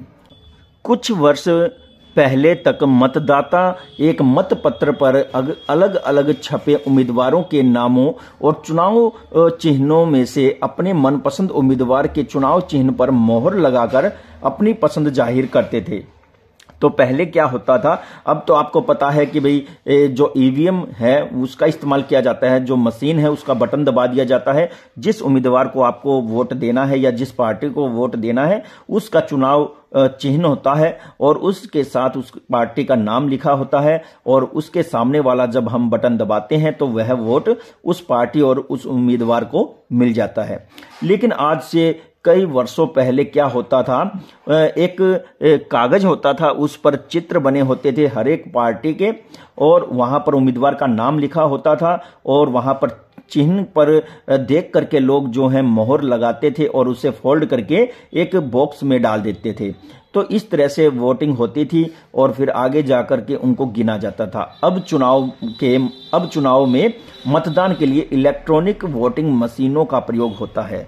तो कार्टून का भी यहाँ बहुत ही ज्यादा सहारा लिया जाता है चुनावों में। देखिए किस तरह से कोई नेता है उसको सही या गलत या अकड़ू या खड़ूस या फिर अहंकारी दिखाया जा सकता है, पब्लिक को दिखाया जा सकता है। यहाँ पर क्यों परेशान होते हो, जाओ तुम्हारा वोट तो हमने पड़वा दिया। तो यहाँ पर कुछ ऐसी खबरें भी आती हैं मतदान के समय कि लोग कहते हैं कि हमारे वोट तो पड़े ही नहीं और चुनाव अधिकारी जो हैं वो कहते हैं कि तुम्हारा वोट पड़ गया। या वहां पर मौजूद जो गद्दावर नेता होता है वह उन्हें भागने के लिए कह देता है कि तुम्हारा वोट गिर गया है, जाइए।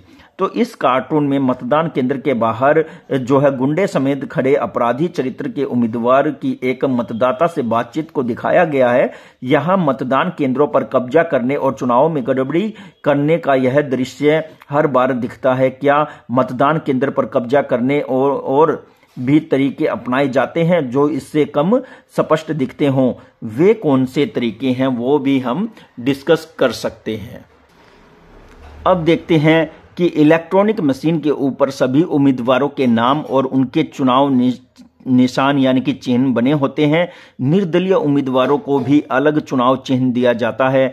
मतदाता को जिस उम्मीदवार को अपना वोट देना होता है उसके चुनाव चिन्ह के आगे बटन दबाकर केवल एक बार ही उसे दबाना होता है और उसका वोट हो जाता है। मतदान हो जाने के बाद सभी वोटिंग मशीनों पर सील लगाकर उन्हें एक सुरक्षित स्थान पर पहुंचा दिया जाता है। फिर एक चुनाव क्षेत्र की सभी मशीनों को तय की गई एक तारीख पर एक साथ खोला जाता है और मतों की गणना की जाती है। मतगणना का काम निष्पक्ष ढंग से हो सके इसके लिए मतगणना केंद्र पर सभी दलों के एजेंट रहते हैं और उस चुनाव क्षेत्र में सर्वाधिक वोट पाने वाले उम्मीदवार को विजयी घोषित कर दिया जाता है। आम चुनाव में लगभग सभी निर्वाचन क्षेत्रों में मतगणना का कार्य एक ही तारीख को किया जाता है। टीवी चैनल, रेडियो और अखबारों के लिए यह एक बहुत ही बड़ा अवसर होता है और इसकी खबरें वे पूरे विस्तार से लोगों को देते हैं। कुछ घंटों की गिनती के बाद ही लगभग सारे नतीजे मालूम हो जाते हैं और यह स्पष्ट हो जाता है कि अगली सरकार किस पार्टी की बनेगी। तो देखिए, आप लोग जब चुनाव होते हैं तो आप अपने बड़ों को देखते होंगे, टीवी से सट जाते हैं या मोबाइल से वो जो है जानकारियां लेते रहते हैं। एक बहुत ही रोचक दृश्य बन जाता है। तो इसी तरह से देखिए, क्या हमारे देश में चुनाव बहुत महंगे हैं, यहां पर हम चर्चा करेंगे।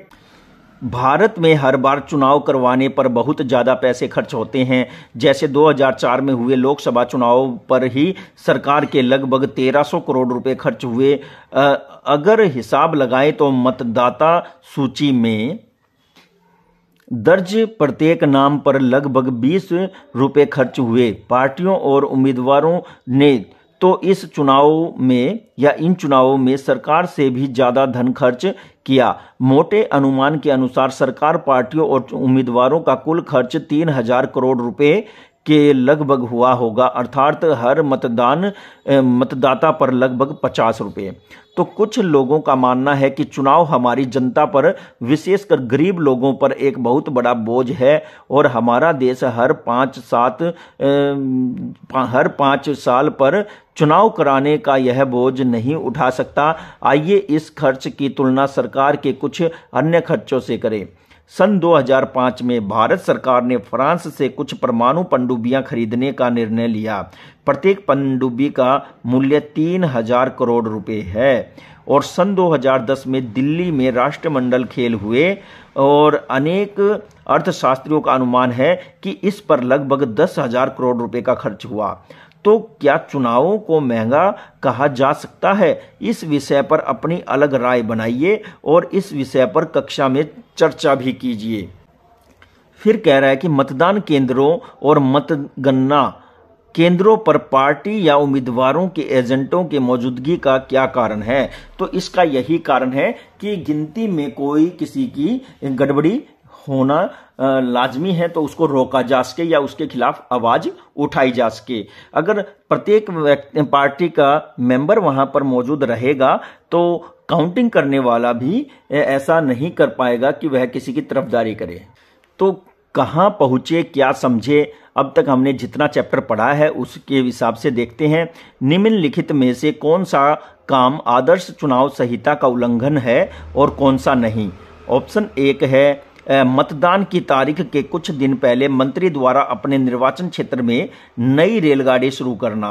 और फिर है एक उम्मीदवार द्वारा चुने जाने पर अपने निर्वाचन क्षेत्र में नई रेलगाड़ी चलवाने का वादा करना। और एक है कि एक उम्मीदवार के समर्थकों द्वारा मतदाताओं को एक मंदिर में ले जाकर उन्हें उसी उम्मीदवार के पक्ष में मतदान करने की शपथ देना, ये गलत है। और किसी उम्मीदवार के समर्थकों द्वारा झुग्गी बस्ती में जाकर वोट देने के वादे को लेकर कंबल बांटना। तो यहाँ पर देखिए अब तो ये काफ़ी हद तक होने लगा है, कोई कंबल दे देता है तो इसको उसकी सेवा कह देते हैं कि भाई हम सेवा भाव कर रहे हैं। ऐसा होना नहीं चाहिए अगर चुनावों के दिन हैं तो। और यहाँ पर किसी को जबरन या कोई कसम दे करके ऐसा धार्मिक रूप से उसको आहत करके नहीं किया जा सकता, ये भी गलत है। फिर उम्मीदवार जो है वो ये वादा कर सकता है कि भाई अगर आप मुझे जिताते हैं तो मैं आपको एक नई रेलगाड़ी चलवाने का वादा करता हूं। और फिर मतदान की तारीख से कुछ दिन पहले की बात है, अगर तारीख के बाद की बात होती तो वो ऐसा नहीं कर सकता था, पहले वो नई रेलगाड़ी चला सकता है। अब देखिए यहाँ पर 4.3 पैरे में क्या बताया, भारत में चुनाव क्यों लोकतांत्रिक हैं। तो भारत में चुनाव जो है वो लोकतांत्रिक क्यों है ये कहा गया है। तो अक्सर हम चुनाव में हुई गड़बड़ियों और धांधलियों के बारे में पढ़ते हैं। अखबारों और टीवी चैनलों की खबरों में अक्सर ऐसी गड़बड़ियों की मुख्य रूप से चर्चा की जाती है और एक दूसरे पर आरोप लगाए जाते हैं। ज़्यादातर खबरों में निम्न प्रकार की गड़बड़ियों की सूचना होती है। तो ये होता रहता है। और जैसे हमने पश्चिम बंगाल के चुनाव में देखा तो वहां पर कितनी आगजनी हुई थी। मणिपुर में अक्सर होता है और फिर आंध्र प्रदेश और उड़ीसा के क्षेत्र में भी ऐसा होता रहता है। तो काफी राज्य हैं हमारे देश में जहां पर दबंगई होती है। तो यहां पर कुछ पॉइंट है। सरकार द्वारा जारी की गई नई मतदाता सूची में फर्जी नाम शामिल करने और असली नामों को गायब करने की भी समस्या होती है ना। फिर है शासक पार्टी द्वारा सरकारी अधिकारियों और सुविधाओं के दुरुपयोग का भी एक यहां पर मैटर होता है। फिर आगे क्या है, अमीर और बड़ी पार्टियों के उम्मीदवारों द्वारा आवश्यकता से अधिक धन खर्च करना भी एक समस्या है। और फिर है मतदान के दिन चुनावी धांधली करने और मतदाताओं को डराने तथा फर्जी मतदान करने की भी एक समस्या बनी रहती है।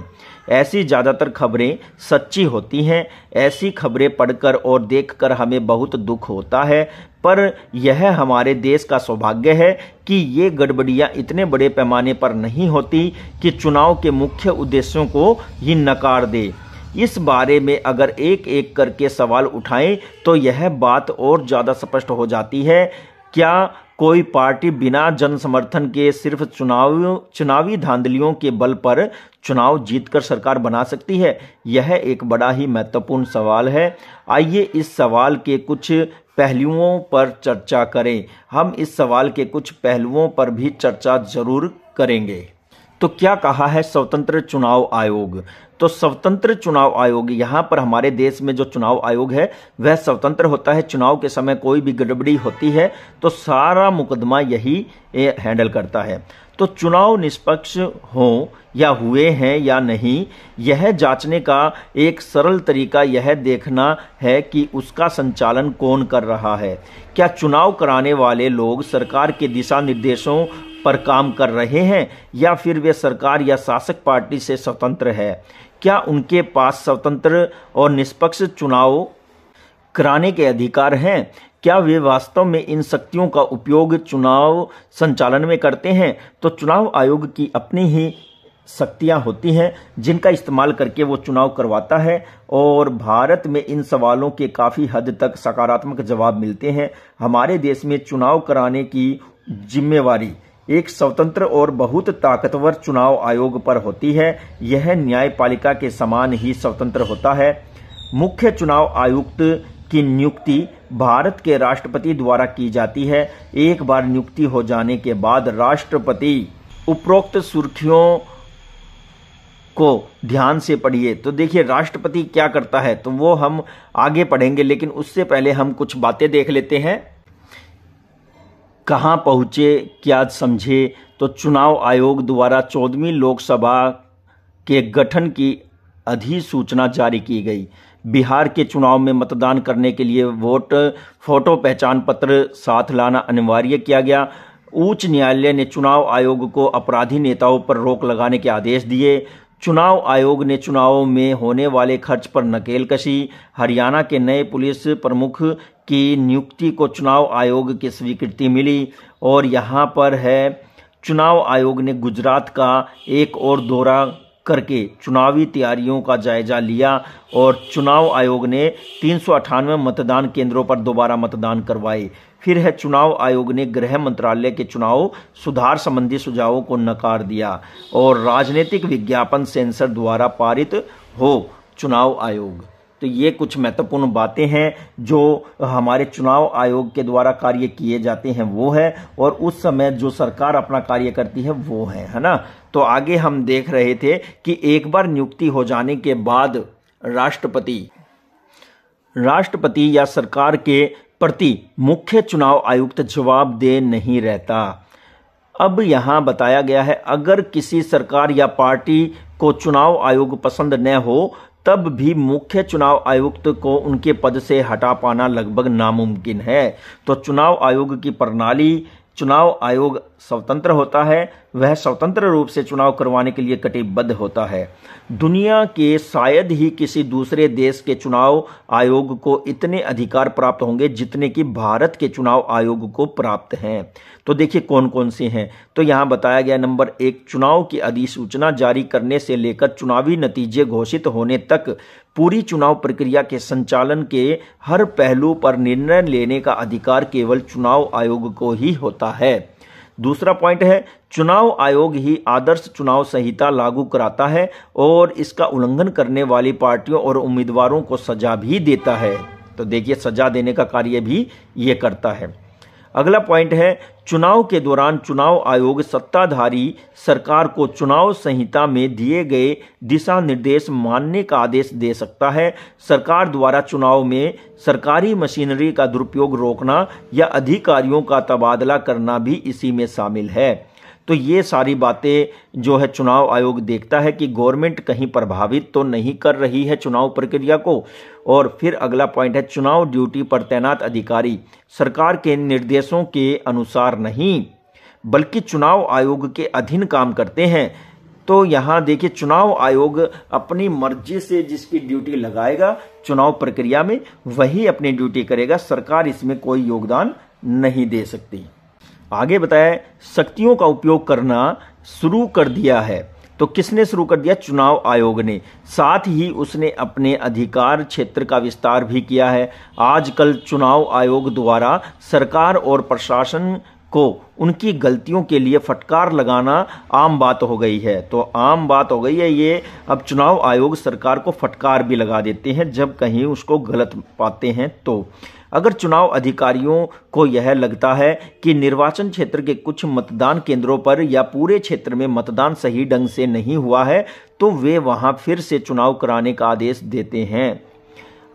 अब अक्सर शासक पार्टियों को ही चुनाव आयोग के कामकाज से ज़्यादा परेशानी होती है, लेकिन वे चुनाव आयोग के आदेश मानने के लिए बाध्य होते हैं। अगर देखिए यहाँ पर जो शासक दल है, जो सरकार अभी बनी हुई है, वही ज़्यादा जो है नापसंद करता है चुनाव आयोग को, क्योंकि चुनाव आयोग उनको उनकी पावर इस्तेमाल नहीं करने देता।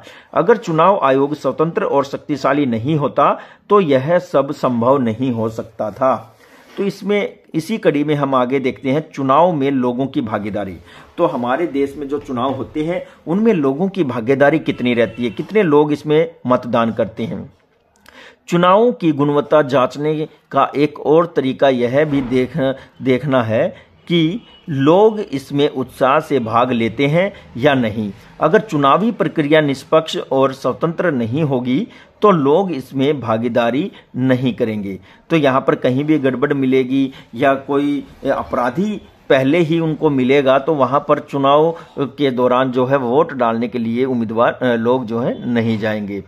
अब दिए गए जो चित्र है इसमें हम देखेंगे कि भारतीय चुनाव में लोगों के मतदान करने के बारे में कुछ निष्कर्ष निकले हैं, और वो निष्कर्ष क्या निकले हैं वो आप देख सकते हैं। तो देखिए यहाँ पर ब्रिटेन और भारत के चुनाव के विषय में हमें कुछ दिखाया गया है। ये जो लाइट कलर की लाइन है, हल्के रंग की लाइन है, ये ब्रिटेन की है, और जो ये हमारी डार्क कलर में ब्लैक लाइन है ये भारत की है। तो देखिए ये ग्राफ दर्शाता है कि आज भी हमारे देश में चुनाव प्रक्रिया में भाग लेने वाले लोगों की जागरूकता बहुत ही कम है, और जहां तक ब्रिटेन की बात है तो वहां पर अभी काफी अच्छी तरह से लोग जो है चुनाव प्रक्रिया में पार्टिसिपेट कर रहे हैं। अभी कुछ डाउन तो चल रही है लेकिन फिर भी ये भारत से तो ऊपर ही है। यहाँ आप देख सकते हैं चुनाव में लोगों की भागीदारी कैसे संभव है। तो चुनाव में लोगों की भागीदारी आमतौर पर मतदान करने वाले लोगों के आंकड़ों द्वारा तय की जाती है। मतदान का अधिकार प्राप्त लोगों में से कितने प्रतिशत लोगों ने असल में मतदान किया, यानी कि कितने प्रतिशत लोगों ने वोट डाले, इसका हिसाब लगाना ज्यादा मुश्किल नहीं है।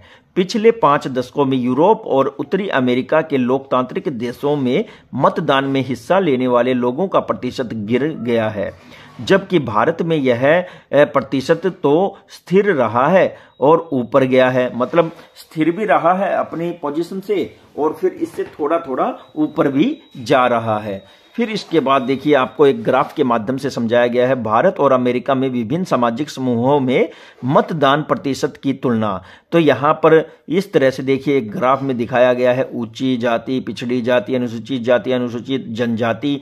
ये देखिए पार्टिसिपेट हाईएस्ट गया हुआ है अनुसूचित जनजाति का, ये भारत में दर्शाया है। दूसरी तरफ अगर हम देखें तो गोरे, अश्वेत और हिस्पैनिक, तो ये गोरों का वहां पर दबदबा है। फिर अश्वेत जो कि नेल्सन मंडेला और महात्मा गांधी के द्वारा वहां पर कार्य किए गए उसका एक ये नतीजा हमें देखने को मिलता है। अब अगर हम बात करें पॉइंट नंबर 2 की, तो देखिए भारत में अमीर और बड़े लोगों की अपेक्षा गरीब, निरक्षर और कमजोर लोग मतदान में अधिक भागीदारी करते हैं।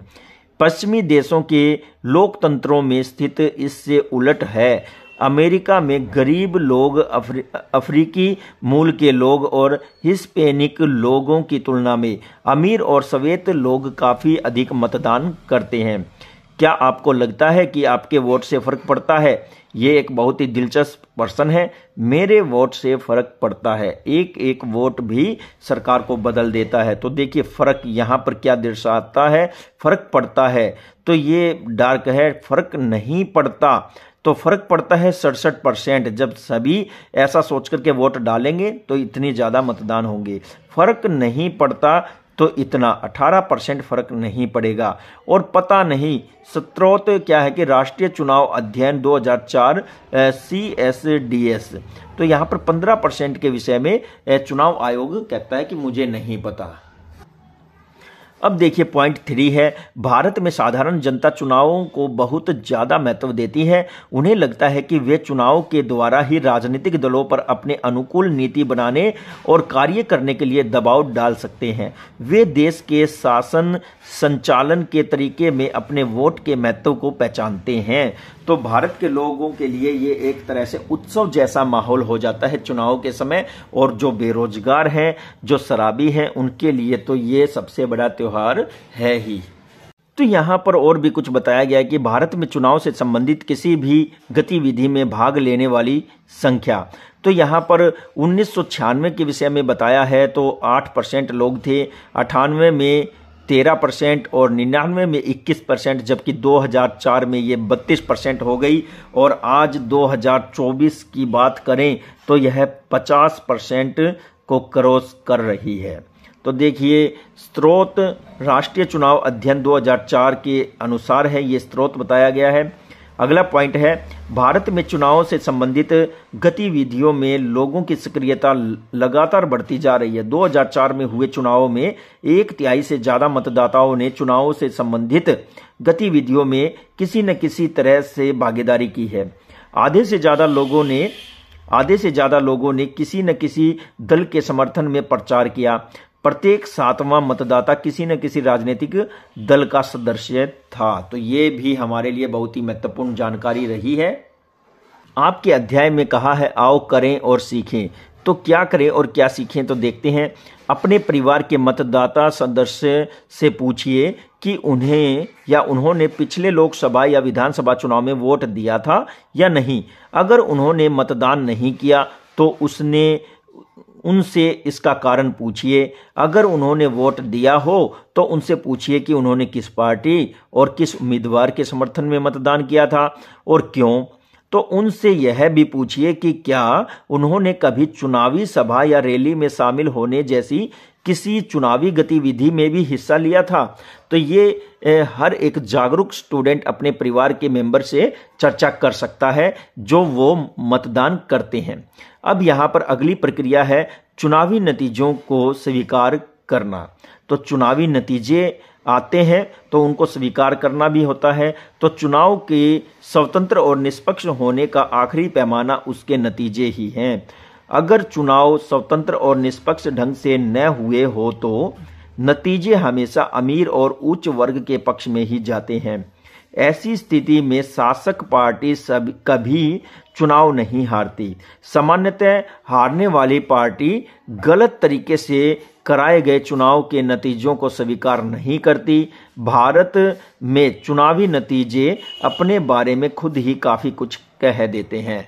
तो चुनावी नतीजे जब आते हैं भारत में तो सारा कुछ अपने आप बता देते हैं कि भाई यहाँ पर किसका क्या प्रभाव रहा, किसने अपनी पर्सनैलिटी का फायदा उठाया, तो किसने सरकारी तंत्र का, तो किसी ने अपने रिश्तेदारी का, है ना। तो यहाँ पर आगे देखते हैं क्या बताया गया है। तो पहली बात तो ये है कि भारत में अक्सर शासक पार्टियां ही राष्ट्रीय और प्रांतीय स्तर पर चुनाव में हारती हैं, ठीक है। बल्कि पिछले 15 वर्षों में तो भारत में जितने भी चुनाव हुए हैं उनमें से प्रत्येक 3 में से तो जो है शासक दल ही हारे हैं। यानी कि जो पहले से ही चुनाव जीतकर सरकार बना चुकी है वही पार्टी हारती आई है। लेकिन अभी आपने देखा होगा 5 राज्यों में चुनाव हमारे भारत में हुए हैं। तो राजस्थान में, मध्य प्रदेश में, छत्तीसगढ़ में यहाँ पर उलटफेर हुआ है, तो आप समझ ही सकते हैं। और फिर इसके बाद देखिए अगला पॉइंट क्या है। अमेरिका में वर्तमान में चुना गया प्रतिनिधि शायद ही कभी चुनाव हारता है, लेकिन भारत में मौजूदा सांसदों और विधायकों में से आधे चुनाव हार जाते हैं, ठीक है। जो वर्तमान में सांसद और विधायक होते हैं वो चुनाव आधे से ज्यादा हार जाते हैं। फिर देखिए आगे बताया है वोट खरीदने में सक्षम पैसे वाले उम्मीदवार और आपराधिक पृष्ठभूमि वाले उम्मीदवार भी चुनाव में हार सकते हैं, जनता उनको हरा सकती है। अगर आप आम नागरिक ये सोचे कि हमें तो दोनों ही पार्टी पसंद नहीं है, हम किसको वोट दें, इसलिए हम वोट देने जाएंगे ही नहीं, तो इसका फायदा जो अपराधी प्रवृत्ति वाले उम्मीदवार हैं वो उठा लेते हैं, क्योंकि पार्टी किसी अपराधी को वोट अपना सीट देगी नहीं।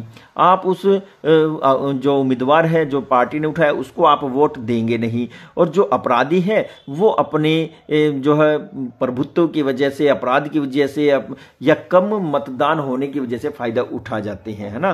तो यहां पर आप लोगों को जागरूक होना होगा, ज्यादा से ज्यादा मतदान में शामिल होना होगा। और फिर अगला पॉइंट है, एक दो अपवादों को छोड़ दें तो हारी हुई लगभग सभी पार्टियां चुनाव नतीजों को जनादेश मानकर स्वीकार कर लेती हैं। ये बात बिल्कुल जायज है, कहो या ना कहो, मानो या ना मानो, जनता ने जिसे जिता दिया उसी को ही जनाधार माना जाए, उसी को ही जनादेश मान करके आगे का कार्यक्रम तय किया जाता है। तो डियर स्टूडेंट, अब हम अगर बात करें स्वतंत्र और निष्पक्ष चुनाव की चुनौतियों की, तो बड़ा ही इंपॉर्टेंट ये पहरा रहने वाला है आपके 10th क्लास के एग्जाम बोर्ड को देखते हुए। बहुत ही महत्वपूर्ण प्रश्न यहां से बनने वाला है। इससे पहले चुनाव आयोग के जो कार्यक्रम हुए हैं वो हम ध्यान से पढ़ चुके हैं, वो भी मोस्ट इंपॉर्टेंट चैप्टर का हिस्सा है। तो देखिए, इन सब बातों से हम इस निष्कर्ष पर पहुंचते हैं कि भारत में स्वतंत्र और निष्पक्ष चुनाव होते हैं। चुनाव जीतकर सरकार बनाने वाली पार्टी को लोगों का समर्थन प्राप्त होता है। संभव है कि यह बात हर निर्वाचन क्षेत्र पर समान रूप से लागू न होती हो। कुछ उम्मीदवार पैसों के दम पर या गलत ढंग से जीत सकते हैं, पर चुनाव के कुछ परिणाम अभी भी लोगों की इच्छा को दर्शाते ही हैं। 5 दशकों के हमारे देश, तो यानी कि हमारा देश 5 दशकों या आप समझ सकते हैं कि 50 साल ये बताया गया है इस चैप्टर में कि भी 50 साल से आज़ाद हमारा देश है ना। तो इसको हम अगले पेज से पढ़ेंगे, लेकिन उससे पहले देखिए, यह कहवे की क्या जरूरत थी कि हमने अपने योग्य और जीतने वाले रिश्तेदारों को ही टिकट दिया है। तो यहाँ पर जो है, जो कैंडिडेट को टिकट मिलती है तो जिनको नहीं मिलती वो अपने आला कमान से पूछते हैं, तो नेता कहता है कि यह कहने की क्या जरूरत थी, हमने अपने योग्य और रिश्तेदार को जो है टिकट दिया है ना। तो प्रेस कॉन्फ्रेंस होती है, तब प्रेस वाले भी यही प्रश्न पूछते हैं। तो देखिए क्या बताया है, 5 दशकों से हमारा देश के इतिहास में इस नियम के थोड़े बहुत अपवाद मिलते हैं और ये चीज भारतीय चुनाव प्रणाली को लोकतांत्रिक रूप प्रदान करती है। पर जब आप थोड़े और ज्यादा गंभीर मामलों या मसलों पर ध्यान देकर कुछ सवाल उठाएंगे तो थोड़ी अलग सी तस्वीर दिखेगी। क्या लोग पूरी समझदारी और सारी बातें जानकर ही फैसले करते हैं? क्या सभी मतदाताओं के पास चुनाव के लिए सचमुच अच्छे विकल्प उपलब्ध होते हैं? क्या चुनाव मैदान में सबको बराबरी का अवसर मिलता है? क्या कोई आम नागरिक भी चुनाव जीतने के बारे में सोच सकता है? ऐसे अनेक सवाल हमारा ध्यान भारतीय चुनाव व्यवस्था की सीमाओं और चुनौतियों की ओर खींचते हैं। ऐसे ही कुछ मुद्दे नीचे दिए गए हैं। तो आइए इन मुद्दों को देखते हैं जो भारतीय चुनाव प्रणाली की चुनौतियां हैं। तो देखिए, नंबर 1 कह रहा है, यह कहना मुश्किल है कि ज्यादा रुपए पैसे वाले उम्मीदवार और पार्टियां गड़बड़ी करके चुनाव जीत ही जाएंगे, हालांकि उनकी स्थिति दूसरों से ज्यादा मजबूत जरूर रहती है ना। तो ज्यादा पैसा भी जो है यहां पर चुनौती है, बहुत ज्यादा पैसा खर्च किया जाता है। फिर नंबर 2 है, पिछले कुछ चुनावों से हमारे देश के कुछ इलाकों में आपराधिक पृष्ठभूमि और संबंधों वाले उम्मीदवार एक दूसरे लोगों को चुनाव मैदान से बाहर करने और बड़ी पार्टियों के टिकट प्राप्त करने में सफल होने लगे हैं। तो किसके दम पर ऐसा हो रहा है? केवल पैसे के दम पर ऐसा हो रहा है या फिर अपराध के दम पर? फिर आगे अगला पॉइंट कह रहा है देश की बड़ी बड़ी पार्टियों में कुछ एक परिवारों का बोलबाला है और उनके रिश्तेदारों को आसानी से टिकट मिल जाती है। तो ये बात भी ठीक है, जैसे कि गांधी परिवार को लेकर के किया जा सकता है, जैसे कि यादव जो कि सपा पार्टी है उसको लेकर के किया जा सकता है, और बहुत से ऐसे आपको राज्य मिल जाएंगे जैसे शिवसेना है ना। तो वहां पर क्या है, वंशवाद है। अब यहां पर अगला पॉइंट है आजकल आम आदमी के पास चुनाव में कोई ढंग का विकल्प नहीं होता, क्योंकि दोनों मुख्य पार्टियों के नीतियां और व्यवहार लगभग एक जैसे होते हैं। तो इसलिए लोग उदासीन हो जाते हैं और वो ये सब देखते हुए कम से कम लोग वोट डालने जाते हैं। फिर आगे क्या है, अगला पॉइंट बहुत ही बड़ा है, देखते हैं। बड़ी पार्टियों की अपेक्षा छोटे दलों और निर्दलीय उम्मीदवारों को अनेक प्रकार की समस्याओं का सामना करना पड़ता है। बिल्कुल, उनको समस्याओं का सामना करना पड़ता है, उनको सपोर्ट करने वाला कोई नहीं होता, उनको हर जगह समय पर पहुंचना होता है और ज़्यादा से ज़्यादा जन समर्थन प्राप्त करने के लिए सभाएं करनी होती हैं, अकेले को ही सारा खर्चा वहन करना होता है। ये सारी दिक्कतें उसमें आती हैं। फिर उसके बाद यहाँ ये चुनौतियाँ केवल भारत में ही नहीं बल्कि कई स्थापित लोकतंत्रों में भी ऐसी ही स्थिति है। लोकतंत्र में आस्था रखने वाले लोगों के लिए ये चीजें गहरी चिंता का विषय बन गई हैं। इनमें से कुछ परेशानियों से छुटकारा पाने के लिए चुनाव प्रणाली में कुछ जरूरी बदलाव करने की मांग नागरिकों, सामाजिक कार्यकर्ताओं और संगठनों द्वारा समय समय पर की जाती रही है। क्या आप कुछ चुनाव में सुधार के लिए कुछ सुझाव बता सकते हैं? इन समस्याओं से मुक्ति पाने के लिए एक सामान्य नागरिक क्या कर सकता है?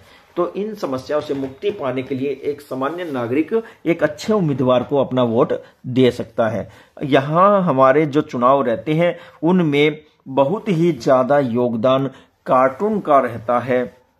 कार्टून के द्वारा बहुत सी बातें, चीजें हमें पता चलती हैं। तो यहाँ आप देख सकते हैं डियर स्टूडेंट कि किस तरह से चुनाव के दौरान जो है प्रमुख बोल रहा है या वोटिंग करने का भी दिन आता है। ये सभी बातें आप लोगों को कैसी लगी? और कार्टून का तो आज के दिन हमारे जो सोशल मीडिया है काफ़ी देखने में मिलता है, जो कि अलग अलग पार्टियां अपने प्रमुख नेताओं का रूप दे करके या विरोधी दल के नेता का रूप दे करके कुछ भी प्रदर्शित कर देते हैं ताकि उसकी छवि को लोगों के सामने गिराया जाए। लेकिन अब लोग भी बड़े समझदार होते जा रहे हैं, जिनके हाथ में अब टेक्नोलॉजी आ गई है, वो सब जानते हैं कि एडिटिंग और जो ये हमारा सोशल मीडिया है ये काफ़ी हद तक झूठ ही फैलाने का कार्य करता है।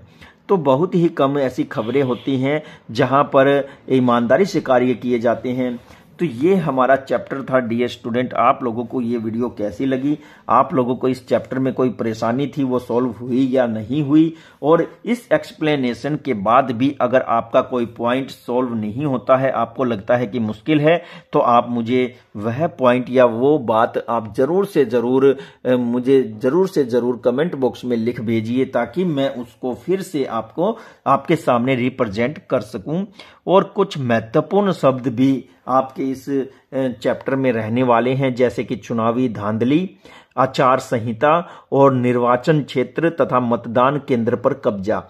ये भी आपको जरूर पढ़ने हैं। ऐसा न सोचे कि भाई केवल क्वेश्चन आंसर ही करने हैं। तो ये जो महत्वपूर्ण शब्द हैं जिन्हें हम शब्दावली कहते हैं, हर चैप्टर में सबसे पहले एक्सरसाइज से पहले यही मिलेंगे आपको, तो इनको जरूर पढ़ें, बहुत ही इंपॉर्टेंट है। साथ ही साथ हम अब इस चैप्टर के जो क्वेश्चन रहने वाले हैं अभ्यास के, वो भी हम अलग से एक वीडियो में करेंगे। और इस वीडियो का जो पहला पार्ट मैंने आप लोगों को प्रोवाइड करवाया है, उस पार्ट को इस पार्ट के साथ समायोजित करके एक संपूर्ण वीडियो मैं आपको इस चैप्टर की प्रोवाइड करवाने जा रहा हूं, या मैंने आप लोगों को प्रोवाइड करवाई है। तो इसी तरह की और भी यूजफुल वीडियोस के नोटिफिकेशन आसानी से प्राप्त करने के लिए जल्द से जल्द इस चैनल को, स्टडी 888 चैनल को सब्सक्राइब करें। और जिन्होंने सब्सक्राइब कर रखा है तो डियर स्टूडेंट्स जल्दी से जल्दी लाइक, कमेंट, शेयर अवश्य करें।